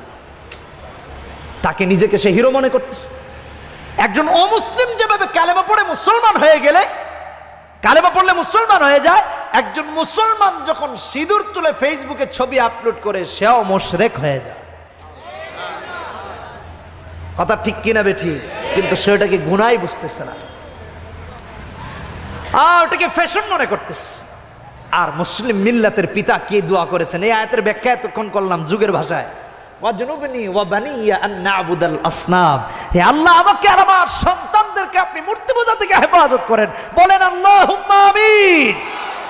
এই অভিশাপ থেকে আল্লাহ পাক আমাদেরকে হেফাজত করুন। বলেন আমিন। হযরত ইব্রাহিম আলাইহিস সালাতু ওয়াস সালাম দোয়া করেছেন। তারপর আর কি দোয়া করলেন? নবী মুহাম্মদুর রাসূলুল্লাহ সাল্লাল্লাহু আলাইহি ওয়াসাল্লাম নিজেও দোয়া করেছেন। এই শহরকে সম্মানিত শহর হিসেবে কোরআনে আয়াত আছে। সূরা নামল খুলে দেখুন, সূরা নামল 91 নম্বর আয়াত। কাফের মুশরিকরা পয়গম্বরকে লাত, মানাত, উজ্জা, হুবল তথা গায়রুল্লাহর পূজা করার জন্য, উপাসনা করার জন্য যখন আহ্বান করলো, নবী বললেন না না না না, ওদের তো কোনোদিন উপাসনা হয় না। ইন্নামা উমিরতু আন আ'বুদা রাব্ব হাযিহিল বান্দাতিল্লাযী হাররামাহা ওয়া লাহু কুল্লু শাই।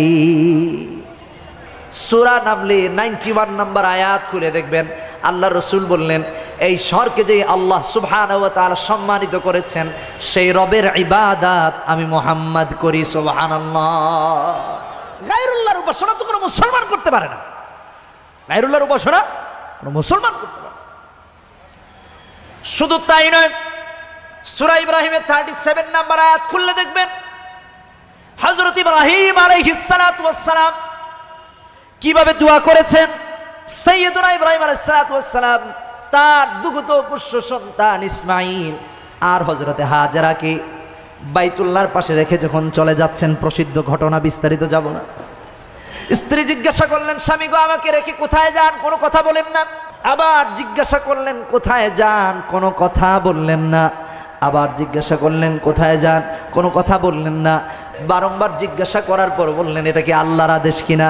পয়গম্বর মাথা নাড়িয়ে জবাব দিলেন, হ্যাঁ এটা আল্লাহর আদেশ। সুবহানাল্লাহ, এটা আল্লাহর আদেশ, এটা আল্লাহ পাকের আদেশ। হযরত ইব্রাহিম আলাইহিস সালাতু ওয়াস সালাম ওখান থেকে হযরত ইব্রাহিম আলাইহিস সালাতু ওয়াস সালাম অনেক দূরে চলে গিয়েছেন। অনেক দূরে চলে গিয়ে পাহাড়ের উপরে উঠেছেন। ওখান থেকে উঠে তাকায় আছেন, দেখেন যে সন্তান আর স্ত্রী কাউকে দেখা যায় না। আল্লাহ পাকের কাছে যেই দোয়া করেছেন, সূরা ইব্রাহিমের 37 নম্বর আয়াতে আল্লাহ পাক তাকুত করে দিয়েছেন। কি দোয়া করলেন? রব্বানা ইন্নী আসকানতু মিন যুররিয়াতি বিওয়াদিন গায়রি যি যারইন ইনদা বাইতিকাল মুহাররম রব্বানা লিয়ুকিমুস সালাহ। সুবহানাল্লাহ। সন্তানকে রেখে চলে গিয়েছেন, পাহাড়ের উপরে গিয়ে তাকায় দোয়া করতেছেন যে আল্লাহ আপনি আমার সন্তানকে নামাজ কায়েমের তৌফিক দিয়ে দেন। সুবহানাল্লাহ। আর প্রচলিত ভুল কি? আপনি আর আমি যদি সন্তানকে এরকম রেখে যাইতাম, গিয়ে আল্লাহর কাছে দোয়া করতাম, আল্লাহ স্টার কাবাব থেকে তাড়াতাড়ি মুরগির রোস্টটা পাঠাইয়া দেন, ঠিক কিনা বেটি? ভালো খাবার পাঠাইয়া দেন, এই মরুভূমিতে ওরা খাবে কি? কিন্তু পয়গম্বর এই দোয়া শিখান নাই। সন্তানের জন্য নামাজ কায়েমের দোয়া করেন, রাতের বেলা তাহাজ্জুদ আদায় করে বলেন, হে আল্লাহ আমার সন্তান আমার স্ত্রীকে আপনি নামাজি বানায়া দেন, আল্লাহুম্মা আমিন। আরো জোরে বলেন আল্লাহুম্মা আমিন। হযরত ইব্রাহিম আলাইহিস সালাতু ওয়াস সালাম দূরে গিয়ে দোয়া করলেন, হে আল্লাহ আপনি আমার সন্তান আর আমার স্ত্রীকে নামাজ কায়েমের তৌফিক দিয়ে দেন, আল্লাহুম্মা আমিন। আজকে দেখেন সন্তানদের মধ্যে এক সন্তান তৈরি হচ্ছে না, স্ত্রী নেককার হচ্ছে না, ঘরে ঘরে মারামারি হানাহানি, স্টার জলসা, স্টার সিনেমা, স্টার প্লাস দেখে স্বামী স্ত্রীর মধ্যে জুলমিল মহব্বত নাই। কিন্তু স্বামীদেরকে যদি জিজ্ঞাসা করা হয় যে আপনি আপনার স্ত্রীর জন্য কদিন দোয়া করেছেন, একজনকেও পাওয়া যাবে। কজন সন্তানের জন্য দোয়া করেছেন? কিন্তু আল্লাহ পাক এখানে দোয়া শিখাইয়া দিচ্ছেন, রব্বানা লিয়ুকিমুস সালাহ ফাজআল আফইদাতাম মিনান নাস। আলহামদুলিল্লাহ। দোয়া করবেন, নিজের সন্তানের জন্য দোয়া করবেন, হে আল্লাহ আপনি আমার সন্তানকে নেককার বানায়া দেন, বলেন আমিন। আপনি আমার স্ত্রীকে নেককার বানায়া দেন, আপনি আমার পিতামাতাকে নেককার বানায়া দেন, আল্লাহুম্মা আমিন। কুরআনুল কারীমে অসংখ্য দোয়া আছে, এ ব্যাপারে আমি আর আজকে আলোচনা করতে যাচ্ছি না, মূল আলোচনায় যাচ্ছি। হযরত ইব্রাহিম আলাইহিস সালাতু ওয়াস সালাম শহরের জন্য দোয়া করলেন, সবকিছুর জন্য দোয়া করলেন। আল্লাহ রাব্বুল আলামিন এমন নিরাপদ শহর মক্কাতুল মুকাররমাকে বানায়া দিলেন। সূরা বাকারার 191 নম্বর আয়াত খুলে দেখেন, আল্লাহ সুবহানাহু ওয়া তাআলা সূরা বাকারার 191 নম্বর আয়াতে বললেন, ওয়ালা তুকাতিলুহুম ইনদাল মাসজিদিল হারামি হাত্তা ইউকাতিলুকুম ফি। আল্লাহর ঘরের ভিতরে মারামারি কাটাকাটি মসজিদে হারামে আল্লাহ রাব্বুল আলামিন কিয়ামত পর্যন্ত হারাম করে দিয়েছেন। এমন আমন আমানের জায়গা বানায় দিয়েছে। শুধু তাই নয়, সূরা বাকারার 97 নম্বর আয়াত, সূরা আল ইমরানের 97 নম্বর আয়াতে আল্লাহ পাক বললেন, ওয়ালিল্লাহি আলান নাসি হিজ্জুল বাইতি মান ইসতাতাআ ইলাইহি সাবিলা। যে ব্যক্তি সামর্থ্য রাখে যাতায়াতের, জন্মান্ধ নয়, প্রাপ্তবয়স্ক, উপযুক্ত, আল্লাহ পাক তাকে সম্পদশালী করেছেন, তার উপরে আল্লাহ পাক হজ ফরজ করে দিয়েছেন, সুবহানাল্লাহ। শুধু তাই নয়, এটা ইসলামের ভিত্তি। বুখারীর 8 নম্বর হাদিস, বুখারীর 8 নম্বর হাদিস, কিতাবুল ঈমানে রাসূলুল্লাহ বললেন, বুনিয়াল ইসলামু আলা খামসিন শাহাদাতি আল্লা ইলাহা ইল্লাল্লাহ ওয়া আন্না মুহাম্মাদার রাসূলুল্লাহ ওয়া ইকামিস সালাতি ওয়া ইতাইজ যাকাত ওয়াল হজ ওয়া সাওমি রমাদান। আলহামদুলিল্লাহ। ওখানে বললেন মান ইসতাতা ইলাইহি সাবিলা, যে উপযুক্ত তার উপর ফরজ। আর আল্লাহ পাক এই 8 নম্বর হাদিসে ইসলামের একটা বুনিয়াদ হিসেবে হজ্জ বাইতুল্লাহকে ধরেছেন, সুবহানাল্লাহ। আল্লাহু আকবার, আল্লাহু আকবার বলেন সবাই, আরো জোরে বলেন আল্লাহু আকবার। কত বড় ফজিলত! ফজিলতের কোনো শেষ নাই। ফজিলত বলতে বলতে রাত শেষ হয়ে যাবে, ফজিলত শেষ হবে না। বুখারীর হাদিস, বুখারীর হাদিস, বুখারীর হাদিস 1519 নম্বর হাদিস খুলে দেখেন, কিতাবুল হজ। একজন সায়েল এসে বলতেছেন, ইয়া রাসূলুল্লাহ সর্বোত্তম আমল কি আল্লাহ পাকের কাছে? আল্লাহ রাব্বুল আলামিনের কাছে সর্বোত্তম ইবাদত কি, সর্বোত্তম আমল কি? আল্লাহ পাকের রাসূল বলে দিলেন, ঈমানুম বিল্লাহি ওয়া রাসূলিহি, আল্লাহ আল্লাহ রাসূলের উপর ঈমান আনা আল্লাহ পাকের কাছে সর্বোত্তম আমল, সুবহানাল্লাহ। আবার জিজ্ঞাসা করলেন, এরপরে কি ইয়া রাসূলুল্লাহ? বুখারীর 1519 নম্বর হাদিস দেখে নেন খুলা। এরপরে কি? রাসূল আবার জবাব দিলেন, আল জিহাদু ফি সাবিলিল্লাহ, আল্লাহ পাকের রাস্তায় জিহাদ করা। লোকটি আবার জিজ্ঞাসা করলেন, ইয়া রাসূলুল্লাহ তারপরে কি? নবীজি বললেন, আল হজ্জুল মাবরুর, ওই হজ যে হজ মাবরুর হয়ে যায়, মাকবুল হয়ে যায়, ওই হজ আল্লাহ পাকের কাছে সর্বোত্তম আমল, সুবহানাল্লাহ। সর্বোত্তম আমল, সর্বোত্তম আমল। বুখারীর 1520 নম্বর হাদিস, আম্মা জান হযরত আয়েশা সিদ্দিকা এই হাদিস শোনার পর বলতেছেন, নারাল জিহাদ আফদালুল আমাল ইয়া রাসূলুল্লাহ আফালা নুজাহিদু, আমরা দেখতে পাচ্ছি জিহাদ হচ্ছে সর্বোত্তম আমল, আমরা কি জিহাদ করব না? নবীজি বললেন, আয়েশা রে, ওয়ালাকিন্না আফদালুল জিহাদি আল হজ্জুল মাবরুর, তোমার জন্য হজ্জে মাবরুরের মধ্যে আল্লাহ পাক জিহাদের সওয়াব লিখে দিয়েছেন। হজ্জে মাবরুর যদি হয়ে যায়, এর মধ্যে জিহাদের সওয়াব আছে। আল্লাহু আকবার। হজ, হজ্জে মাবরুর তাহলে কি এর সংজ্ঞাটা হাদিস থেকে নিয়ে নেন। বুখারী শরীফের হাদিস 1521 নম্বর হাদিসে রাসূলুল্লাহ বললেন, মান হাজ্জা লিল্লাহি ফালাম ইয়ারফুস ওয়া লাম ইয়াফসুক রাজা'a কায়াউমিন ওয়ালাদাতুহু উম্মুহু। যে ব্যক্তি হজ সম্পাদন করলো হালাল টাকায় হারাম টাকায় নয়, কোনো গর্হিত অন্যায় কাজের মধ্যে লিপ্ত হয়ে যায় নাই, ওই ব্যক্তি হজ থেকে যখন ফিরে এমনভাবে নিষ্পাপ হয়ে ফিরে সে যেন আজকেই মায়ের পেট থেকে দুনিয়াতে ভূমিষ্ঠ হয়েছে। আল্লাহু আকবার, কত বড় ফজিলত। আল্লাহ পাক আমাদের সবাইকে হজ্জে মাবরুর নসিব করুন, বলেন আমিন। যারা একবার করেছে বারংবার তৌফিক দান করুন, বলেন আমিন। সবাইকে দান করুন। এটা এমন একটা ব্যাপার, ওখানে না গেলে বুঝবেন না, না গেলে বুঝবেন। মুসলিম শরীফের হাদিস 3355 নম্বর হাদিস, 3355 নম্বর হাদিস। রাসূলুল্লাহ বললেন, আল উমরাতু ইলাল উমরাতি কাফফারাতুল লিমা বাইনাহুমা ওয়াল হজ্জুল মাবরুর লাইসা লাহু জাযাউন ইল্লাল জান্নাহ। সুবহানাল্লাহ। আল্লাহ রাসূল বললেন, উমরার পরে উমরা করো, বেশি বেশি করে উমরা করো। ফায়দা কি? তুই উমরার মাঝের গুনাহগুলো আল্লাহ পাক মাফ করে দেন। শুধু তাই নয়, যে ব্যক্তি উমরা করলো আর হজ্জে মাবরুর করলো, তার জাযা প্রতিদান আল্লাহ পাকের জান্নাত ছাড়া আর কোনো কিছু দেয়া হবে না, সরাসরি আল্লাহ পাকের জান্নাত। সুবহানাল্লাহ, সুবহান, সরাসরি আল্লাহ পাকের জান্নাত। তিরমিজির হাদিস 815 নম্বর হাদিস, সবক নেন। রাসূলুল্লাহ বললেন, তাবিউ বাইনাল হজ্জি ওয়াল উমরাতি ফাইন্নাহুমা ইয়ানফিয়ানিল ফাকরা ওয়ায-যুনুব। রাসূলুল্লাহ বললেন, বেশি বেশি করে উমরা করো, হজ করো, তাহলে ফায়দা দুইটা। একটা হচ্ছে দারিদ্রতা বিমোচন হয়ে যায়, গুনাহগুলা মোচন করে দিয়ে নিষ্পাপ বানায় দেয়। কিন্তু যুক্তিতে আসবেন, আমি একটা প্র্যাকটিক্যাল দৃষ্টান্ত আপনাদেরকে দিচ্ছি, তাহলে আরো ভালো করে বুঝে আসবে। মনে মনে বলবেন, হুজুর 3.5 লাখ 4 লাখ টাকা লাগে হজ করতে যেতে, তাহলে তো জায়গা বিক্রি করে অনেকে যায়, এত দেখি ফকির হয়ে যায়, ধনী লোক ফকির হয়ে যায়, যার আছে সে বিক্রি করে যায়, তো সে ধনী হবে কোত্থেকে? রাসূল বললেন যে ফাইন্নাহুমা ইয়ানফিয়ানিল ফাকরা, অর্থাৎ দারিদ্রতা বিমোচন হয়ে যায়। আর দ্বিতীয় ফায়দা হচ্ছে গুনাহ মাফ হয়ে যায়। তো গুনাহ মাফ হইল, ওটা তো মাফ হইলেও দেখা যাবে না, মাফ না হইলেও দেখা যাবে না। কিন্তু এটা তো অযৌক্তিক যে দরিদ্র ব্যক্তি ধনী হবে কিভাবে? জায়গা যদি থাকে 3 লাখ টাকার, এটা বিক্রি করে যদি হজে যায়, তাহলে ধনী হয় কিভাবে? আমি আমার লাইফের, আল্লাহু আকবার, এই হাদিসের প্রতি আমার এমন এমন বিশ্বাস জন্মেছে, আল্লাহর কসম আমি কোনোভাবে এটা বুঝাইতে পারবো। এক লোক, আমি ওনার নাম বলতে চাই না, নাম বলে কাউকে বোঝানোর দরকার নেই। 7 বছর যিনি আমার পেছনে আলহামদুলিল্লাহ নামাজের ইক্তেদা করেছেন, একদিন আসলেন, এসে বলছেন, হুজুর আমি খুব বিপদে আছি।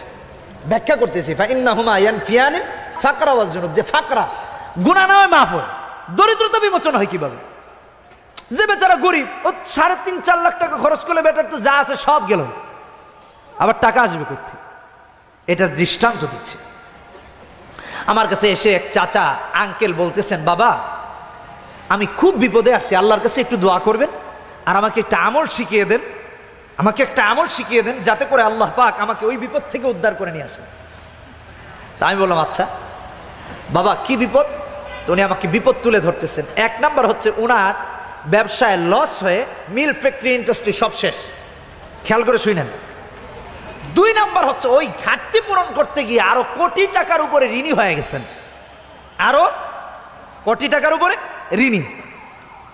3 নাম্বার টেনশন হচ্ছে, তার ছেলে এবং মেয়ে উভয়ে ব্যারিস্টারি পড়তেছে, চূড়ান্ত পরীক্ষা বাংলাদেশে দিয়ে ইউনাইটেড কিংডম তথা ইউকেতে, লন্ডনে যাবে, ইংল্যান্ডে যাবে পড়ার জন্য, ব্যারিস্টারি ওখানে গিয়ে পরীক্ষা দিবে।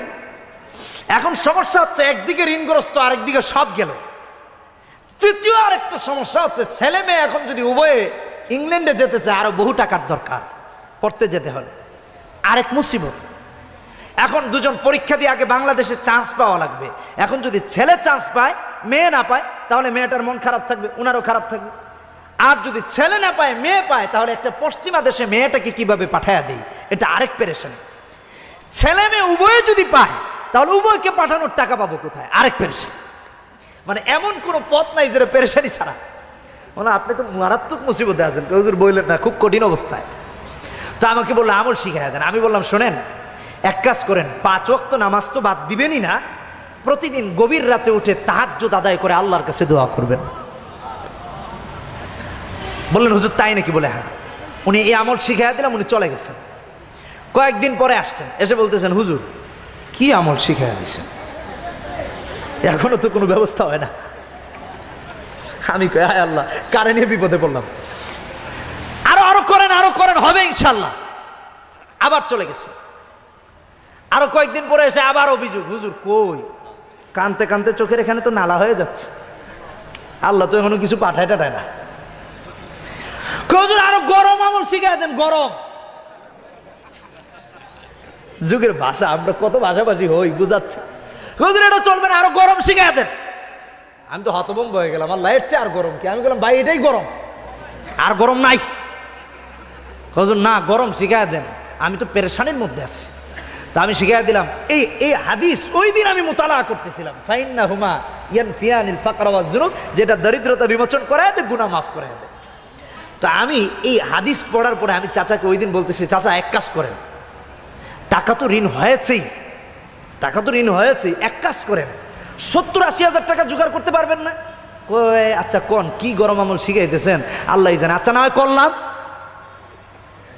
আমারে বলতেছে, বললাম করে উমরা করতে চলে যান, উমরা করতে গিয়া মুলতাজাম ধরে আল্লাহর কাছে আরজি করে আসেন, মিজাবে রহমতের নিচে গিয়া দোয়া করে আসেন, আল্লাহর কাছে অ্যাপ্লাই করে আসেন, মাকামে ইব্রাহিমের পিছনে নামাজ আদায় করে দোয়া করে আসেন, বাইতুল্লাহকে যখন প্রথমবার দেখবেন তখন আল্লাহর কাছে এই আবদারগুলা করে আসেন, আল্লাহ পাক কবুল করে দিবেন, সব কবুল হয়ে যাবে। মঞ্জুর ওখানে করে আসেন, এর চেয়ে আর গরম নাই। আল্লাহু আকবার। এই চাচা কি বুঝলেন আমার জানা নেই। তখন আমি উর্দুর ইমাম, এরপরে দীর্ঘদিন এখন তো বনানীতে জুমা পড়াই, তো আমি ওখান থেকে ব্যস্ততার কারণে চলে গেলাম। এখন তো কোনোদিন পারলে জুমা পড়াই, কোনোদিন না পারলে পড়াই, এখন মানে কোনো ঠিক নাই কই কোন দিন পড়াই। আল্লাহু আকবার। তো তারাবি পড়ানোর কথা সবাই আমাকে ধরলো যে হুজুর আপনাকে তারাবি পড়ানো লাগবে। আমি বললাম আমার কি পাবেন আপনারা, লাস্টে ইমাম খুঁজে পাইবেন না তারাবি। পরে বলতেছে হুজুর আপনি যে কয়দিন পারেন, যেদিন আসবেন না বললেই হবে। তা আমার মনে হয় 13 দিন না 14 দিন পড়াইছিলাম, সারা মাস তেলাওয়াত শোনার জন্য আর কি ব্যবস্থা করেছে। আল্লাহু আকবার। তারাবিও কি বলবো, এই তারাবির ব্যাখ্যা করতে গেলে তো আরো কঠিন হয়ে যাবে। তো একদিন আমার মনে পড়ে 26 পারার দিন, যেদিন ইন্না ফাতাহনা লাকা ফাতহাম মুবিনা এই তেলাওয়াতগুলো করেছিলাম, সেই দিন তারাবি পড়ানোর পর আমি বাসায় এসেছি। তো ওই আঙ্কেল ফোন করেছেন, ওই আঙ্কেল প্রায় 1.5 বছর আগে যিনি গরম আমলের খোঁজ করছিলেন আর কি। তো উনি হ্যালো, তো আমি আননোন নাম্বার ধরলাম, হ্যালো আসসালামু আলাইকুম, কে? তো উনি কোনো কথা বলেন না, উনি আবেগ আপ্লুত হয়ে প্রথম কথা বলতেছেন, হুজুর আমরা চিনলাম না, আমার মনে হয় আপনার থেকে আল্লাহর ওলি এই দুনিয়া কেউ নাই। এটা সুবহানাল্লাহ বলেন কেন, আমি কি আল্লাহর ওলি না? আবার কেউ কেউ কইতেছে আল্লাহ জানে, আজকেই না জানি গদ্দিরিসিন পীর হয়ে যেতেছে। না, এটা না। আমি মনে মনে ভাবতেছি আমাদের তো আবার একটা স্বভাব হচ্ছে, কারো কাছে কিছু চাওয়ার আগে আগে পাম দিয়া নি, পাম ইচ্ছা মতন দিয়া। ফুটবল লাত্তি খায়, পাম না থাকলে খাইতো, পাম না থাকলে খাইতো না, পাম না থাকলে খাইতো না। তো এখন এই বেচারা আমার এত পাম দিতেছে কেন? আমি কই আল্লাহ জানে আজকে কি না চাইয়া বসে। এরপরে আমি বললাম আপনি স্বাভাবিক হন, এত আবেগ আপ্লুত হওয়ার কোনো দরকার নাই, আপনি কি বলবেন বলেন, আপনার পরিচয়টা দেন। তখন বলতেছে নামটা বললো। আমি বললো ও আঙ্কেল আপনি? বলে হ্যাঁ।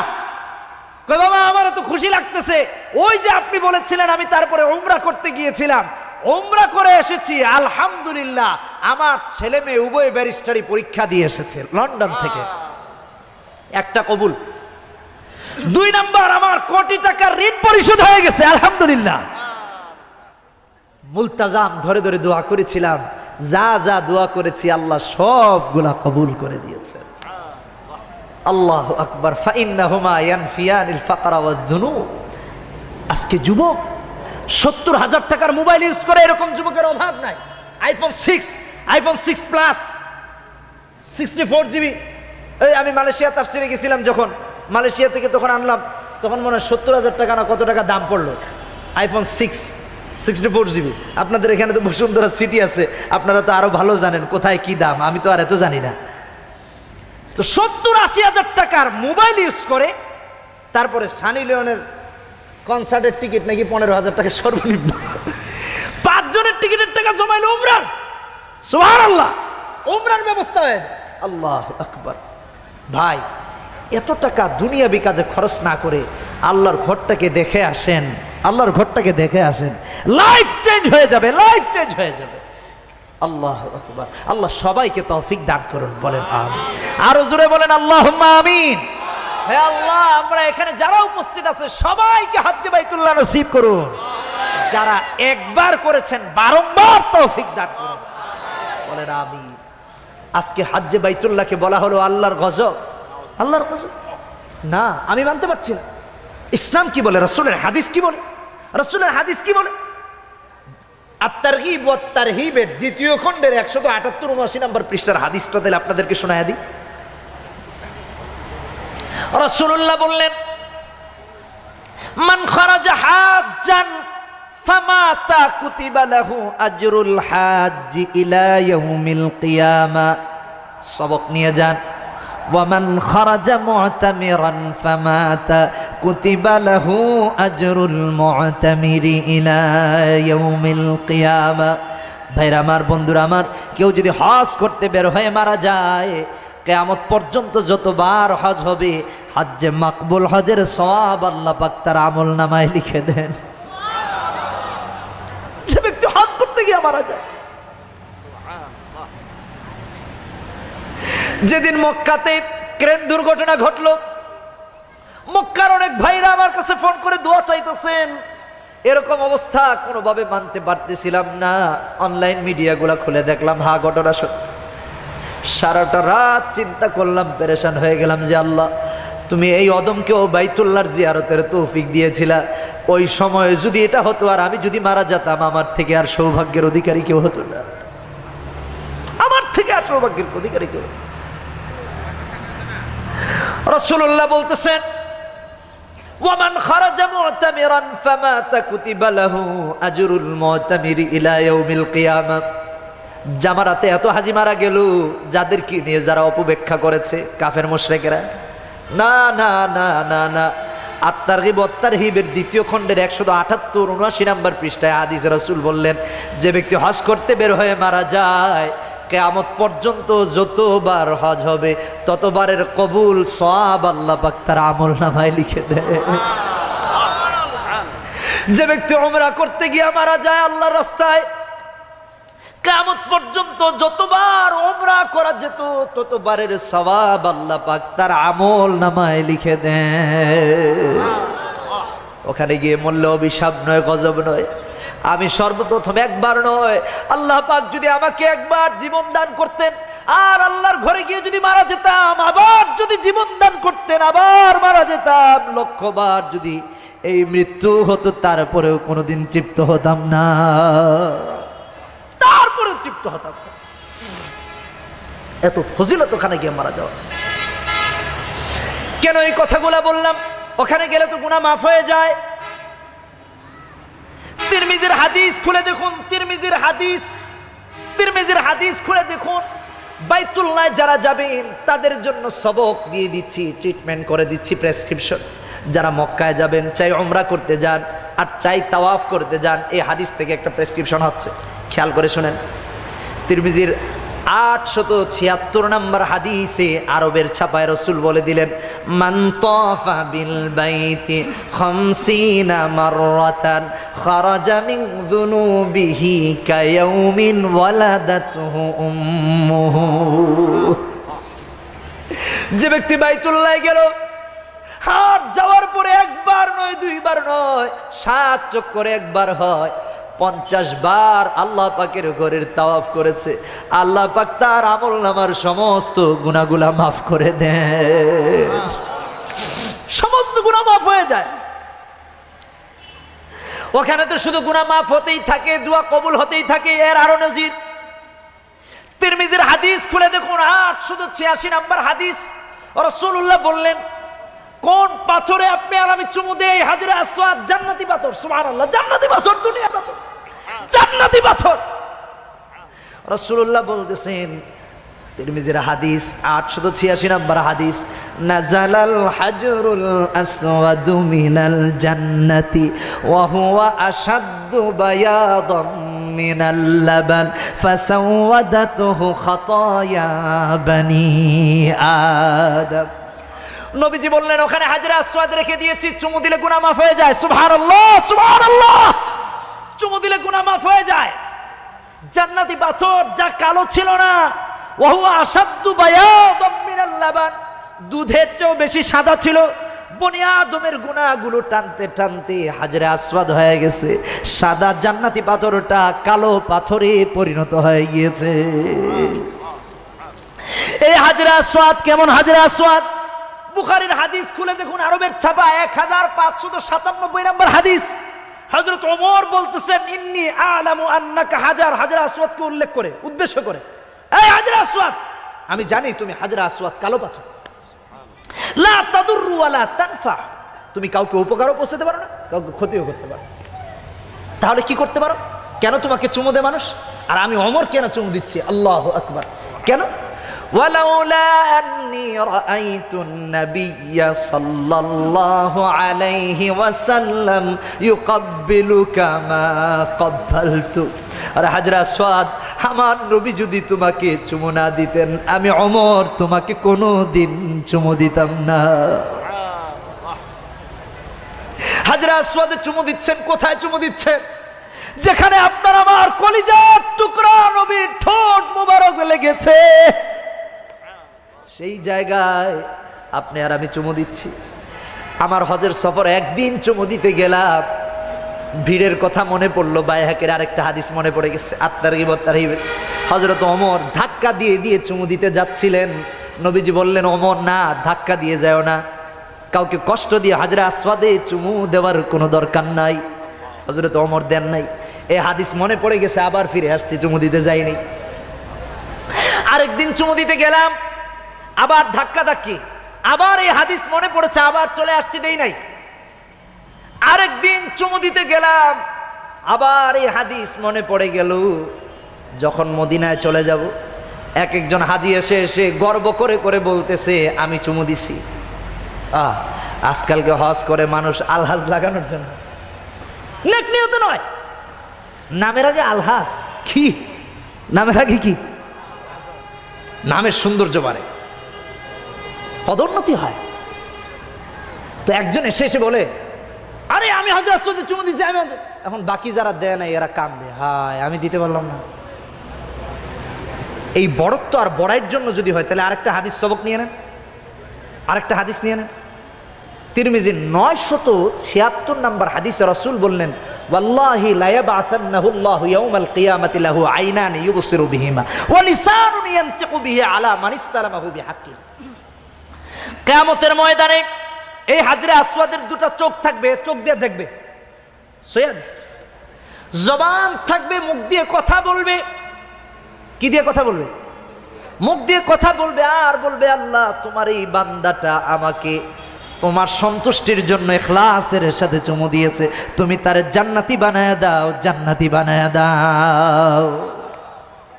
আর যে ব্যক্তি আল্লাহর সন্তুষ্টির জন্য নয়, নিজে চুমু দিয়েছে, বড়াই করার জন্য দিয়েছে, বলবে আল্লাহ এ তোমাকে সন্তুষ্ট করার জন্য দেয়া নাই, নিজের বীর বাহাদুরি প্রকাশ করার জন্য দিয়েছে, এর জান্নাতে ঢুকায়া দাও, জাহান্নামে ঢুকায়া দাও। কন্যা নাউযুবিল্লাহ। বুঝে এসেছে? এটাও এখানে হাদিস থেকে দলিল দিয়ে গেলাম, কেউ আবার মন খারাপ করেন না। আল্লাহু আকবার। কোথায় চুমু দেই? কোথায় চুমু দেই? যেখানে চুমু দিলে আল্লাহ পাক গুনাহ মাফ করে দেন, যেখানে রসুলের ঠোঁট মোবারক লেগেছে। তো দুদিন চুমু দিতে গিয়ে পারলাম না, তৃতীয় দিন সবার কথা শুনে মন নষ্ট হয়ে গেল যে আল্লাহ আমি 2012 সালের কথা বলছি, আরো 4 বছর আগে, আরো জোয়ান ছিলাম না, আমি যদি না দিতে পারি তো একটা লজ্জাও বটে। মাথা ফেগিয়া 2 রাকাত নামাজ আদায় করে আল্লাহর কাছে দোয়া করতেছি, আল্লাহ আমি এত কিছু বুঝি না, আমার দেওয়ার তৌফিক দিয়ে দিও। এক কথা শেষ, সরাসরি আবদার।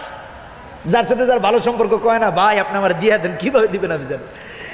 তা আমি আল্লাহরে কইলাম, আল্লাহ চুমু দেওয়া লাগবে, কিভাবে ব্যবস্থা করে দিবে এটা আমার জানা নেই। আল্লাহ আকবার। সেদিন কোনো ধাক্কা কাউরে দিলামও না, কেউ আমারেও দিল না, দীর্ঘ সময় চুমু দিয়েছে আলহামদুলিল্লাহ। সেই দিন মনটা এসে এত খুশি হয়ে গেল, আরো 2 রাকাত নামাজ আদায় করেছি। তাওয়াফ করে করে দিয়েছে, আদবটা হলো তাওয়াফ করে দেওয়ার। আর আজকালকে আমাদের হাজি সাহেবরা গিয়াই আগে চুমু দেন না, ইসলামের সাথে চুমু দেবেন। এভাবে আলতু ফালতু জোরে, এটা কোনো বৈধ বিধান নয়। কেন কয়েকটা হুকুমের কথা চলে গেল। মূল কথা বলি, হাজরে আসওয়াদ। এই হাজরে আসওয়াদের একটা কথা যেহেতু আমার মনেই পড়ে গেল, এটা না বললে নয়। উমদাতুল কারিতে 7ম খণ্ডে 168 নম্বর পৃষ্ঠায় এবং মিরকাতুল মাফাতিহে 5 নম্বর খণ্ডে 320 নম্বর পৃষ্ঠায় একটা ওয়াকিয়া আছে। ওই ওয়াকিয়াটা আমি যখন হাজরে আসওয়াদে চুমু দিচ্ছি তখন আমার মনে পড়ে গেছে। 317 হিজরিতে, খেয়াল করে শুনেন, 317 হিজরিতে কুফার একজন অত্যাচারী জালেম শাসক ছিল, তার নাম হচ্ছে আবু তাহের কিরমিতি। সে মক্কায় আক্রমণ করেছে। কেন জানেন? যে এই মিজাবে রহমতটাকে সে কুফায় নিয়ে যাবে। কারণ মক্কায় এর কারণে সবাই আসে, সারা বিশ্বের মুসলমানেরা আসে। তো মক্কার অর্থনৈতিক অবস্থা চাঙ্গা হয়ে যাচ্ছে। যদি কুফায় মিজাবে রহমতটাকে গিয়ে না লাগানো হয়, আর পরে হজরে আসওয়াদকে নিয়ে যাওয়া হয়, মুলতাজামকে নিয়ে যাওয়া হয়, তাহলে ওখানের অর্থনৈতিক অবস্থা ভালো হয়ে যাবে। এই চিন্তা করে সে মক্কায় এসে আক্রমণ করেছে। আক্রমণ করে গর্জু দিয়ে মেরে হাজরে আসওয়াদকে তুলে নিয়ে গিয়েছে। এর 22 বছর পরে 339 হিজরিতে মুসলমানের মধ্যে এবং কুফার গভর্নর শাসকের মধ্যে একটা চুক্তি হলো এইভাবে যে তোমাদেরকে 30,000 দিনার দিব, তোমরা হাজরে আসওয়াদকে ফিরে দাও। কুফার লোকেরা রাজি হয়েছে বটে, তবে তারা শর্ত দিল, হজরে আসওয়াদ ওই যে টুকরো টুকরো হয়ে গেছে, গুর্জু দিয়ে মেরে নিয়েছে না, টুকরো টুকরো হয়ে গেছে। তো ওরা শর্ত দিল, আমরা অনেকগুলো হজরে আসওয়াদ সাদৃশ পাথর দিব, ওখান থেকে হজরে আসওয়াদকে বাছাই করে তোমরা নিয়ে যেতে হবে। এটা আরো কঠিন পরীক্ষা। তাম পৃথিবীর মুসলমানেরা বোর্ড বসে গেলেন, পরামর্শ করতে বসে গেলেন। সবার একটাই সুরাহা আসলো এইভাবে, হাজরে আসওয়াদ যেহেতু জান্নাতি পাথর, একটু আগে বলেছি, সুতরাং জান্নাত আর জাহান্নাম কোনোদিনও এক হতে পারে না। জান্নাতি পাথর কোনোদিন জাহান্নামী আগুন দ্বারা পুড়ে ছাই হয়ে যায় না। সমস্ত উলামায়ে কেরাম একমত পোষণ করলেন, সমস্ত পাথরগুলোকে আগুনে দেওয়া হবে। আর আগুনে দেওয়ার পরে যেই পাথরগুলো পড়ে যাবে ওটা হজরে আসওয়াদ নয়, যেই পাথর পুড়ে ছাই হয়ে যাবে না ওটাই হজরে আসওয়াদ, তা এনে মক্কায় লাগায় দেওয়া হবে। আল্লাহু আকবার। ওইভাবে করে এনে লাগায় দেওয়া হয়েছে। এই ঘটনা যখন মনে পড়লো, এই জন্য মুসান্নিফ লিখেছেন ওখানে টুকরা টুকরো পাওয়া যায়। ওখানে এরকম একটা ঢালু আছে না, এরকম ঢালু, ওখানে যারা হাত দিয়েছেন, আমি চুমু দিয়েছি, আমি দেখি যে আমার কেউ ধাক্কাও দেয় না, আমি পিছনে তাকাই দেখি এক নিগুরু ইয়া বড় এমনি করে ধরে রাখছে।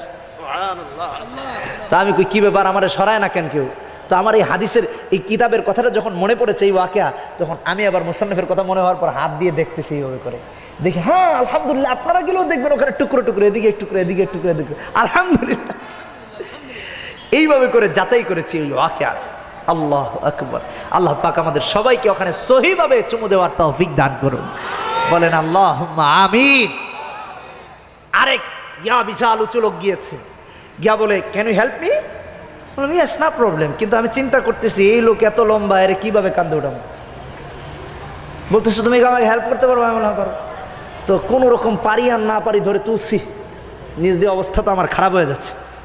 ও মুলতাজাম ধরছে, আল্লাহর ঘরের দরজা ধরার পরে সে এত খুশি হয়েছে, আমি বলার আকারে আমার ধরে কান্দে তুলে রাখছে, তুই যতক্ষণ মন চায় তোর দোয়া কর। আমি দেখি নামায় না, আলহামদুলিল্লাহ। আমি হাজে এই যে মুলতাজামের যে আল্লাহর ঘরের যে দরজার যে এখানে একটা জায়গা আছে, এরপরে কিন্তু দরজা, ওই জায়গা ওভারটেক করে আমি দরজা পর্যন্ত শুয়া ধরে দোয়া করছি, আলহামদুলিল্লাহ। যাক, লোক একজন পাওয়া গেল। আমি তো ছোট মানুষ, তাও এর একটু ধৈরার চেষ্টা করছি, আর এই বেচারা তো আমার কান্দে তুলে রাখছে। আমি দেখি যে নামায় না, আমি নিচে তাকাই, এখন তোর ভাষা কি আমি তো বুঝতেছি না। আমি স্যার এটা বলবো যে, আমি দেখি যে নামায় না, কই তাহলে আর কি করার আছে, 2 হাত দিয়ে ধরে দোয়া করলাম কতক্ষণ। আলহামদুলিল্লাহ, আল্লাহ পাক সবাইকে তৌফিক দান করুন, বলেন আল্লাহু আকবার। প্রথম কাতারে নামাজ আদায় করেছি, প্রথম কাতারে। আরেক খালেদ সুলতান একজন ওখানের মাকতাবার লোক, উনি সহযোগিতা করে প্রথম কাতারে নামাজও আদায় করার সুযোগ করে দিয়েছেন। আমি দোয়া করি আল্লাহ পাক সবাইকে তৌফিক দান করুন, বলেন আমিন। ওই আলোচনায় না গেলাম, যে কথা বলতেছিলাম হাজরে আসওয়াদের কথা। হাজরে আসওয়াদ, আল্লাহু আকবার, আল্লাহ পাক পদে পদে গুনাহ মাফের সুযোগ করে রেখেছেন, আল্লাহু আকবার। শুধু তাই নয়, ইবনে মাজার হাদিস খুলে দেখুন, মরতে হলে কোথায় মরবেন। 3231 নম্বর হাদিসে রাসূল বলে দিলেন, মান ইসতাতা আইয়ামুতা বিল মাদিনাতি ফালিয়ামুত বিহা ফাইন্নী আশফাউ লিমান ইয়ামুতু বিহা। তোমাদের মাঝে কেউ যদি মদিনাতুল মুনাওয়ারায় মৃত্যুবরণ করার সামর্থ্য রাখে, সে যেন মদিনায় মারা যায়, মদিনায় মারা যায়। কেননা কিয়ামতের ময়দানে যে ব্যক্তি মদিনায় মারা যাবে, তার জন্য আমি নবী নিজে সুপারিশ করব, সুপারিশ করব, সুপারিশ করে আল্লাহ পাকের জান্নাতে নিয়ে যাব, সুবহানাল্লাহ। শুধু তাই নয় ভাইরা আমার, বাইহাকির হাদিস 5 নম্বর খণ্ডে 246 নম্বর পৃষ্ঠায় রাসূলুল্লাহ বলতেছেন, মান হাজ্জা ফাযার কবরি বাদা মাউতি কানা কামান যারানি ফি হায়াতি। যে ব্যক্তি হজ করার পরে আমি নবীর রওজা জিয়ারত করেছে, আমি নবীর রওজা জিয়ারত করেছে, সে যেন আমি জিন্দা নবীর সাথে মোলাকাত করেছে, জিন্দা নবীর সাথে মোলাকাত করেছে। যদি জিন্দা নবীর সাথে মোলাকাত হয়, তাহলে ওখানে গিয়ে এক শ্রেণীর লোকেরা রাসূলের রওজা আতহারের সামনে গিয়ে সেলফি তুলে, রওজার দিকে পাছা দিয়া। মনে করুন মাননীয় প্রাইম মিনিস্টারের সামনে আপনার যাওয়ার কোনোভাবে সুযোগ হয়েছে, কথার কথা বলতেছে, এখন ওখানে যদি গিয়ে প্রাইম মিনিস্টারের সাথে বেয়াদবি কইরা এরকম সেলফি তুলেন, তাহলে প্রাইম মিনিস্টারের লাগবে না, সাথে যারা আছে লাথি মেরে কোমর ভেঙে ফেলবে।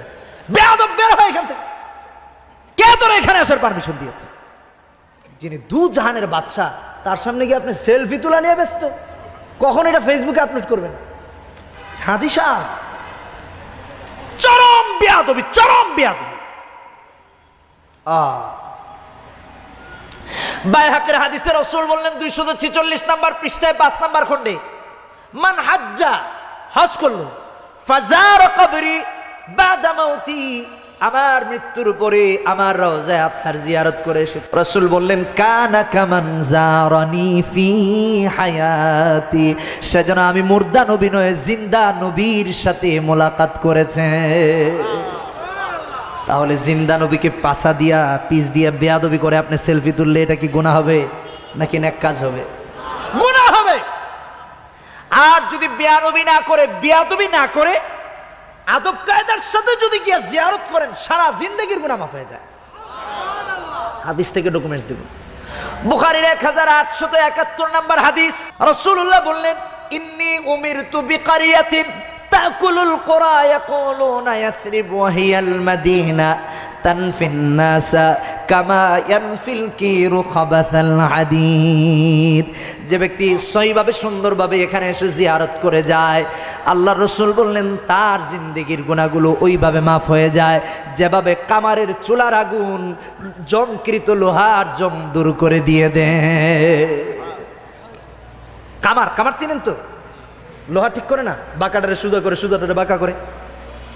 কামারের চুলায় যদি জঙ্গার ধরা জংকৃত লোহা ঢুকানো হয়, তাহলে জং দূর হয়ে যায় না? রাসূল বলতেছেন, কেউ যদি আদবের সাথে রাসূলের রওজা জিয়ারত করে বের হয়, তার জিন্দেগির গুনাহ ওইভাবে পরিষ্কার হয়ে যায়। কি ফজিলত, আল্লাহু আকবার।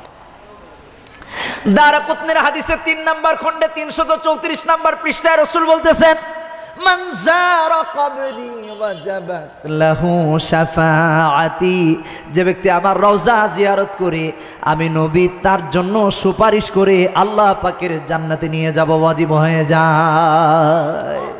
রাসূলের রওজা জিয়ারত করলে রাসূলের জন্য সুপারিশ করা ওয়াজিব হয়ে যায়। আল্লাহু আকবার, আরো জোরে বলেন আল্লাহু আকবার।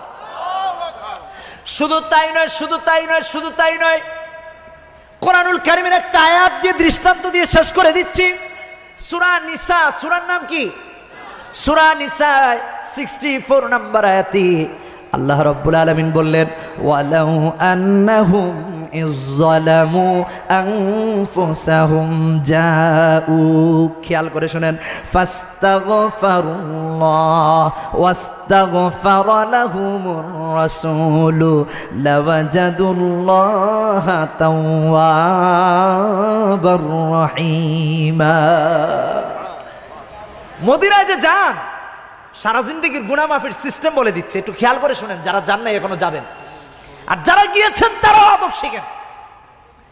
রাসূল পাক সাল্লাল্লাহু আলাইহি ওয়াসাল্লামের জাওয়াজ কিভাবে জিয়ারত করতে হয় আল্লাহ রাব্বুল আলামিন শিখায় দিচ্ছেন। হে রাসূল, যারা নিজের নফসের উপরে জুলুম করে ফেলে আর জুলুম করার পরে আপনার কাছে চলে আসে, আসার পরে নিজের গুনাহের জন্য আল্লাহ পাকের কাছে ক্ষমা চায় আর আপনার নবীর কাছে দোয়া চায় যে আপনি নবী যেন তার গুনাহ মাফির জন্য আমার আল্লাহর কাছে দোয়া করেন। সুবহানাল্লাহ। কেউ শিরকের দিকে নেবেন না, কেউ আবার এটা অপেক্ষা করেন না রাবি বিন মুনির সাহেব শিরকি কথা বলছে না, আল্লাহর কাছে দোয়া চাইতে বলছে, নবীর কাছে না। কার কাছে না?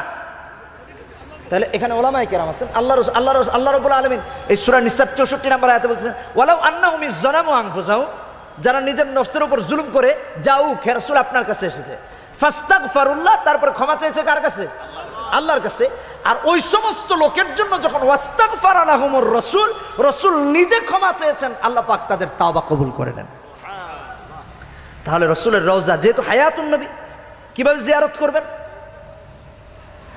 আল ওয়াফাউল ওয়াফা নামক কিতাবের ভিতরে 4 নম্বর খণ্ডে 1360 নম্বর পৃষ্ঠায় এবং তাফসীর ইবনে কাসিরে এই আয়াতের ব্যাখ্যায় প্রথম খণ্ডের 606 নম্বর পৃষ্ঠায় সুন্দর নজির মুফাসসিরিনে কেরামগণ নিয়ে এসেছেন।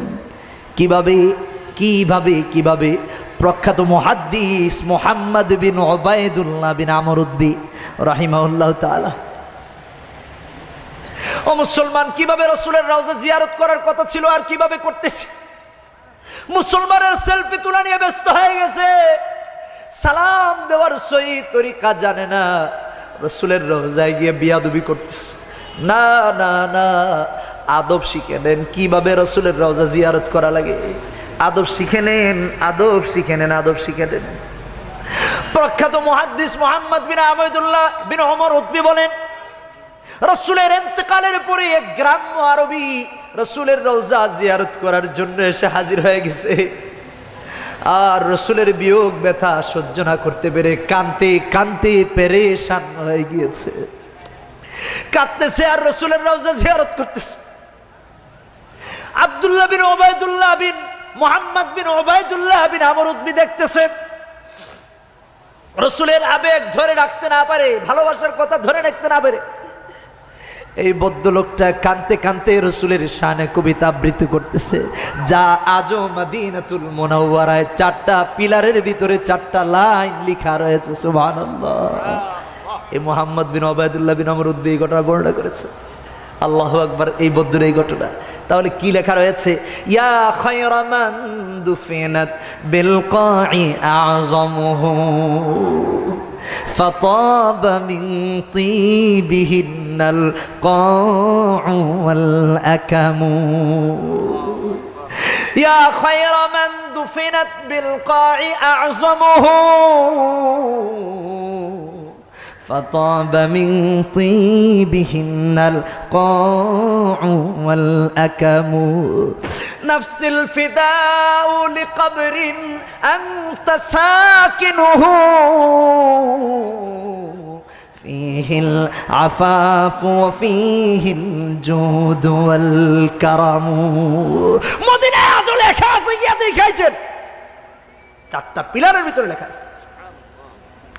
এত ভক্তি, এত আবেগ, আশকে রাসূল নিয়ে যখন এইভাবে কবিতা আবৃত্তি করার পরে, রাসূলের রওজায় সালাম পেশ করার পরে সামনে গিয়ে কিবলামুখী হয়ে এই আয়াত পড়ে এইভাবে দোয়া করেছে যে হে আল্লাহ রাসূল, আপনি তো হাইয়ুন, কবরে জীবিত আছেন, আল্লাহর কাছে ক্ষমা চেয়েছে, হে আল্লাহ তুমি আমার গুনাহ মাফ করে দাও। আর রাসূলের কাছে আবেদন করেছে, হে আল্লাহর রাসূল, আপনি আমার গুনাহ মাফের জন্য আল্লাহর কাছে দোয়া করেন, যেন আপনার দোয়ার বরকতে যেন আল্লাহ পাক আমাকে মাফ করে দেন। এত কেঁদেছে, এত কেঁদেছে। আল্লাহ রসুল কি তার জন্য দোয়া না করে পারেন নাকি? রসুল তো হাইয়ুন, কবরের ভিতরে। আল্লাহু আকবার। ও যুবক, রসুলের রওজা জিয়ারত করতে যায়, সুদি লেনদেন আছে, সে হজ করে এসে আবার সুদ খাবে, এই নিয়ত করে রসুলের রওজা জিয়ারত করতেছে, আর হজ করতেছে, আবার দাড়ি নাই, হজ করতে গিয়েছে, হজ থেকে এসে আবার দাড়ি কাটে, নবীর সুন্নত মানে না। ও হাজী সাহেব, এই হজ কোনদিন আল্লাহর দরবারে কবুল হয় না, কবুল হয় না। কোন হাজী যদি এই চিন্তা করে যে আমার আমি বাড়িতে গিয়ে রসুলের সুন্নতের খেলাপ করব, তাহলে রসুলের দরবারে সালাম দেওয়া নয়, বেয়াদবি করা, বেয়াদবি করা, বেয়াদবি। ওখানে তাওবা করে সালাম পেশ করেন যে ইয়া আল্লাহ রসুল, আপনার কাছে দোয়া চাইতেছি, আপনি আল্লাহর কাছে আমার জন্য একটু দোয়া করেন, আল্লাহ যেন আমার হেদায়েত দিয়ে দেন, আল্লাহুম্মা আমিন। আর যেন সুন্নতের খেলাফ না হয়, আর যেন নামাজ না ছাড়ি, আর যেন রোজা না ছাড়ি, আর যেন ইবাদত না ছাড়ি, আর যেন ঘুষ না খাই, আর যেন সুদ না খাই। ঠিক কিনা বেঠিক? প্রখ্যাত মুহাদ্দিস মুহাম্মদ বিন উবাইদুল্লাহ বিন আমর উদ্বি রাহিমাহুল্লাহ তাআলা বলেন, এই বদ্ধ যখন এইভাবে আবেগ আপ্লুত হয়ে আল্লাহর কাছে দোয়া করেছি, আল্লাহর রাসূল তার জন্য আল্লাহর কাছে দোয়া করেছেন যে আল্লাহ তুমি এই বদ্ধটার মাফ করে দাও। আল্লাহু আকবার। আর জোরে কোন আল্লাহু আকবার। মুহাম্মদ বিন উবাইদুল্লাহ বিন আমর উদ্বি উনি স্বপ্ন যুগে দেখতে পাচ্ছেন আল্লাহর রাসূলকে। সুবহানাল্লাহ। আল্লাহর রাসূল বলতেছে, ও মুহাম্মদ বিন উবাইদুল্লাহ বিন আমর উদ্বি, ওই যে বদ্ধ আমার সামনে এত আবেগ আপ্লুত হয়ে আমার রওজা জিয়ারত করেছে, আর তারপরে সে আল্লাহর কাছে দোয়া করেছে নিজের গুনাহ মাফির জন্য, আর আমি নবীর কাছে আবেদন করেছে আমি যেন তার গুনাহ মাফির জন্য আল্লাহর কাছে দোয়া চাই। মুহাম্মদ বিন উবাইদুল্লাহ বিন আমর উদ্বি, তুমি বলে দিও আমি তার গুনাহ মাফির জন্য আল্লাহ পাকের কাছে দোয়া করেছি। এই সুসংবাদ তুমি দিয়ে দিও, আর আমার আল্লাহ পাক তার জিন্দেগীর তামাম গুনাহগুলা মাফ করে দিয়েছেন, মাফ করে দিয়েছেন, ক্ষমা করে দিয়েছেন। সুবহানাল্লাহ। মুহাম্মদ বিন উবাইদুল্লাহ, তুমি তার কাছে এই খবরটুকু পৌঁছায় দিও যে আমি নবীও দোয়া করেছি তার গুনাহ মাফির জন্য, আর আল্লাহ তারে মাফ করে দিয়েছেন। যুবক, হজ করেন, হাজী সাহেব হজ করেন, এই আদব আর ইখলাসের সাথে যদি হজ করা হয় তাহলে আল্লাহ পাক তামাম হজকে কবুল করে নেবেন। সুবহানাল্লাহ, সুবহানাল্লাহ কোন জোরে কোন সুবহানাল্লাহ। আল্লাহ রাব্বুল আলামিন আমার এই গোটা আলোচনা আশা করি আপনারা বুঝতে পেরেছেন। হজ এটা একটা ইসলামের ভিত্তিও বটে। আল্লাহ রাব্বুল আলামিন এই সমস্ত কথাগুলোর উপরে আমাদেরকে আমল করার তৌফিক দান করুন, বলেন আমিন। আরো জোরে বলেন আমিন।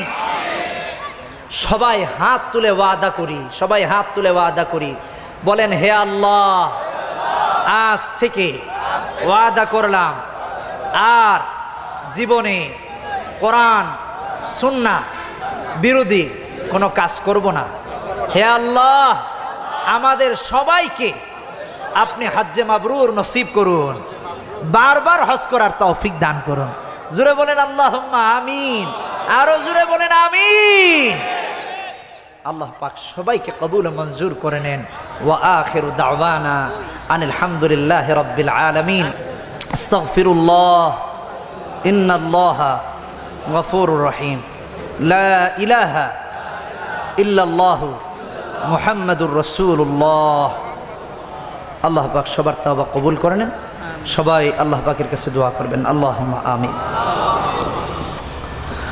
اللهم صل على محمد وعلى آله وأصحابه وبارك وسلم. ربنا ظلمنا أنفسنا وإن لم تغفر لنا وترحمنا لنكونن من الخاسرين.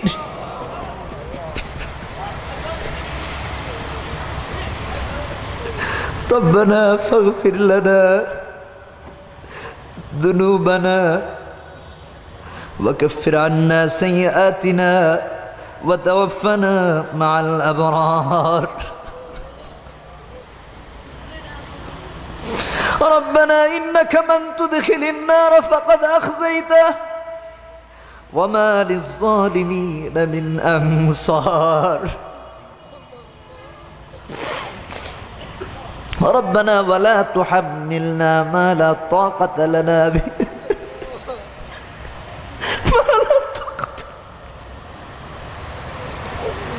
واعف عنا واغفر لنا وارحمنا أنت مولانا فانصرنا على القوم الكافرين আল্লাহ রাব্বুল আলামিন এত উলামায়ে কেরামের সামনে দোয়া করার, আলোচনা করার আমার কোনো যোগ্যতা ছিল না। আল্লাহ, তুমি যেহেতু আমার উপরে এই দায়িত্ব দিয়েছো, পাপের দিকে তাকালে কি রহমতের আশা করতেও পারি না। তারপরে তুমি তো রহমান, তুমি তো রহিম, তোমার রহমত থেকে কেউ নিরাশ হয়ে যায় না। আল্লাহ, আমার অযোগ্যতার দিকে না দেখে, আমার গুনাহের দিকে না দেখে কত দাড়ি পাকা মানুষদেরকে ডানে বামে পিছনের সামনে নিয়ে বসলাম, কত মাসুম বাচ্চাদেরকে নিয়ে হাত তুলেছি আল্লাহ, কত এতিমদেরকে নিয়ে হাত তুলেছি আল্লাহ, কত তোমার নেককার বান্দাদেরকে নিয়ে হাত তুলেছি। হায় আল্লাহ, আমার দিকে না দেখে যাকে তোমার পছন্দ হয় তার দিকে দেখে আজকের মাহফিলকে তুমি কবুল ও মঞ্জুর করে নাও। আল্লাহ রাব্বুল আলামিন পান্থপথের এই বসুন্ধরা সিটির সামনে পান্থপথের ফার্নিচার ব্যবসায়ী ভাইদের উদ্যোগে আজকের এই মাহফিল, এলাকার যুবকরা অক্লান্ত পরিশ্রম করে এই মাহফিলের আয়োজন করেছে। আল্লাহ, বিভিন্ন নেতৃবৃন্দ আমন্ত্রিত মেহমানগণ উপস্থিত হয়েছেন। আল্লাহ আল্লাহ, সবাইকে নিয়ে হাত তুললাম। আল্লাহ রাব্বুল আলামিন আমাদের ভুল ভ্রান্তিগুলোকে ক্ষমা করে দিয়ে আজকের এই মাহফিলকে কিয়ামতের ময়দানে মুসিবতের সময়, যেদিন মা কোনো কাজে আসবে না, বাবা কোনো কাজে আসবে না, সন্তান কোনো কাজে আসবে না, সেই মুসিবতের দিনে এই মাহফিলকে নাজাতের জরিয়া বানায় দিও আল্লাহ। আয় আল্লাহ রাব্বুল আলামিন, আমরা যারা হাত তুলেছি মাওলা, আমাদের কতজনের বাবা নাই, বাবা হারিয়ে কত এতিম সন্তান হাত তুলে তোমার কাছে ভিখারির মতো আছে, মা হারিয়ে ফেলেছে। আয় আল্লাহ, আমাদের যাদের মা নাই, বাবা নাই, মায়ের কবর আর বাবার কবরটাকে তুমি জান্নাতের বাগান বানায় দাও। আয় আল্লাহ, সন্তানগুলো এতটাই নাফরমান হয়ে গেছে, মা মারা গেছে কতদিন হয়ে গেল, মায়ের কবরটাও জিয়ারত করে না। এত নাফরমান হয়ে গেছে, একটু মায়ের জন্য কোরআন তেলাওয়াত করে দোয়া করে না আল্লাহ। কোন মা তারা এত কষ্ট করে লালন পালন করেছে আল্লাহ, ভুলে গিয়েছে, ভুলে গিয়েছে, ভুলে গিয়েছে। এই শীতের রাতে মা নিজে কষ্ট করে সন্তানকে কত আরাম দিয়েছে আল্লাহ,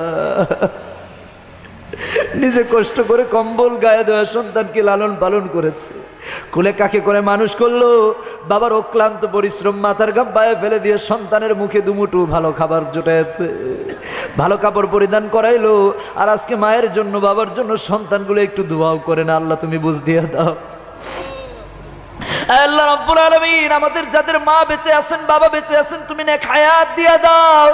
আয় আল্লাহ, মায়ের সেবা করার তৌফিক দিয়ে দাও, বাবার সেবা করার তৌফিক দিয়ে দাও। আয় আল্লাহ, মায়ের সেবা করার তৌফিক দিয়ে দাও, বাবার সেবা করার তৌফিক দিয়ে দাও। যাদের বাবা মা অসুস্থ আছেন, শিফায়ে কামেলা আজলা দায়মা নসিব করে দাও। যাদের সন্তানগুলো অসুস্থ আছে, তুমি শিফায়ে কামেলা আজলা দায়মা নসিব করে দাও। আল্লাহ, আজকের এই মাহফিলের যারা আয়োজক, ব্যবস্থাপক, যারা এসে সহযোগিতা করেছেন, অর্থ দিয়ে সহযোগিতা করলেন, মেহমানদেরকে দাওয়াত দেওয়া হয়েছে, নেতৃবৃন্দদেরকে দাওয়াত দেওয়া হয়েছে, যারা এসেছেন আল্লাহ, তামামের মনের সমস্ত নেক মাকাসিদগুলোকে তুমি কবুল মঞ্জুর করে নাও। আল্লাহ রাব্বুল আলামিন, তামাম পৃথিবীতে মুসলমানদের অবস্থা খুবই খারাপ আল্লাহ। সিরিয়ার মুসলমানেরা দেশ ছেড়ে পালানোর জায়গা পাচ্ছে না, সিরিয়ার উপরে তোমার খাস রহমত নাজিল করে দাও আল্লাহ। আল্লাহ, ফিলিস্তিনের উপর তোমার খাস একটা মুহূর্ত যারা ইহুদিদের জুলুম থেকে একটা মুহূর্তের জন্য যারা বিরত নাই আল্লাহ, আল্লাহ তারা তো আমাদের ভাই, আমরা তো কত আরামে খাচ্ছি, ঘুরছি, ফুর্তি করতেছি, আর আমার ভাইয়েরা কত কষ্ট করতেছে। বোমার আঘাতে, বিমানের থেকে বোমা নিক্ষেপিত হওয়া বোমার আঘাতে আল্লাহ, শিশু কিশোরদের কলিজাটা টুকরো বিটুকরো হয়ে যাচ্ছে, ছিন্ন বিচ্ছিন্ন হয়ে যাচ্ছে। গর্ভবতী মায়ের পেটের সন্তান মৃত্যু মুখে পতিত হয়ে যাচ্ছে আল্লাহ। আয় আল্লাহ মা লা তাকাতা লানা বি, আমাদের অপরাধের কারণে এত বড় কঠিন পরীক্ষা আমাদের উপরে তুমি ফেলে দিও না আল্লাহ। মাফ করে দাও, মাফ করে দাও, মাফ করে দাও, মাফ করে দাও, মাফ করে দাও আল্লাহ।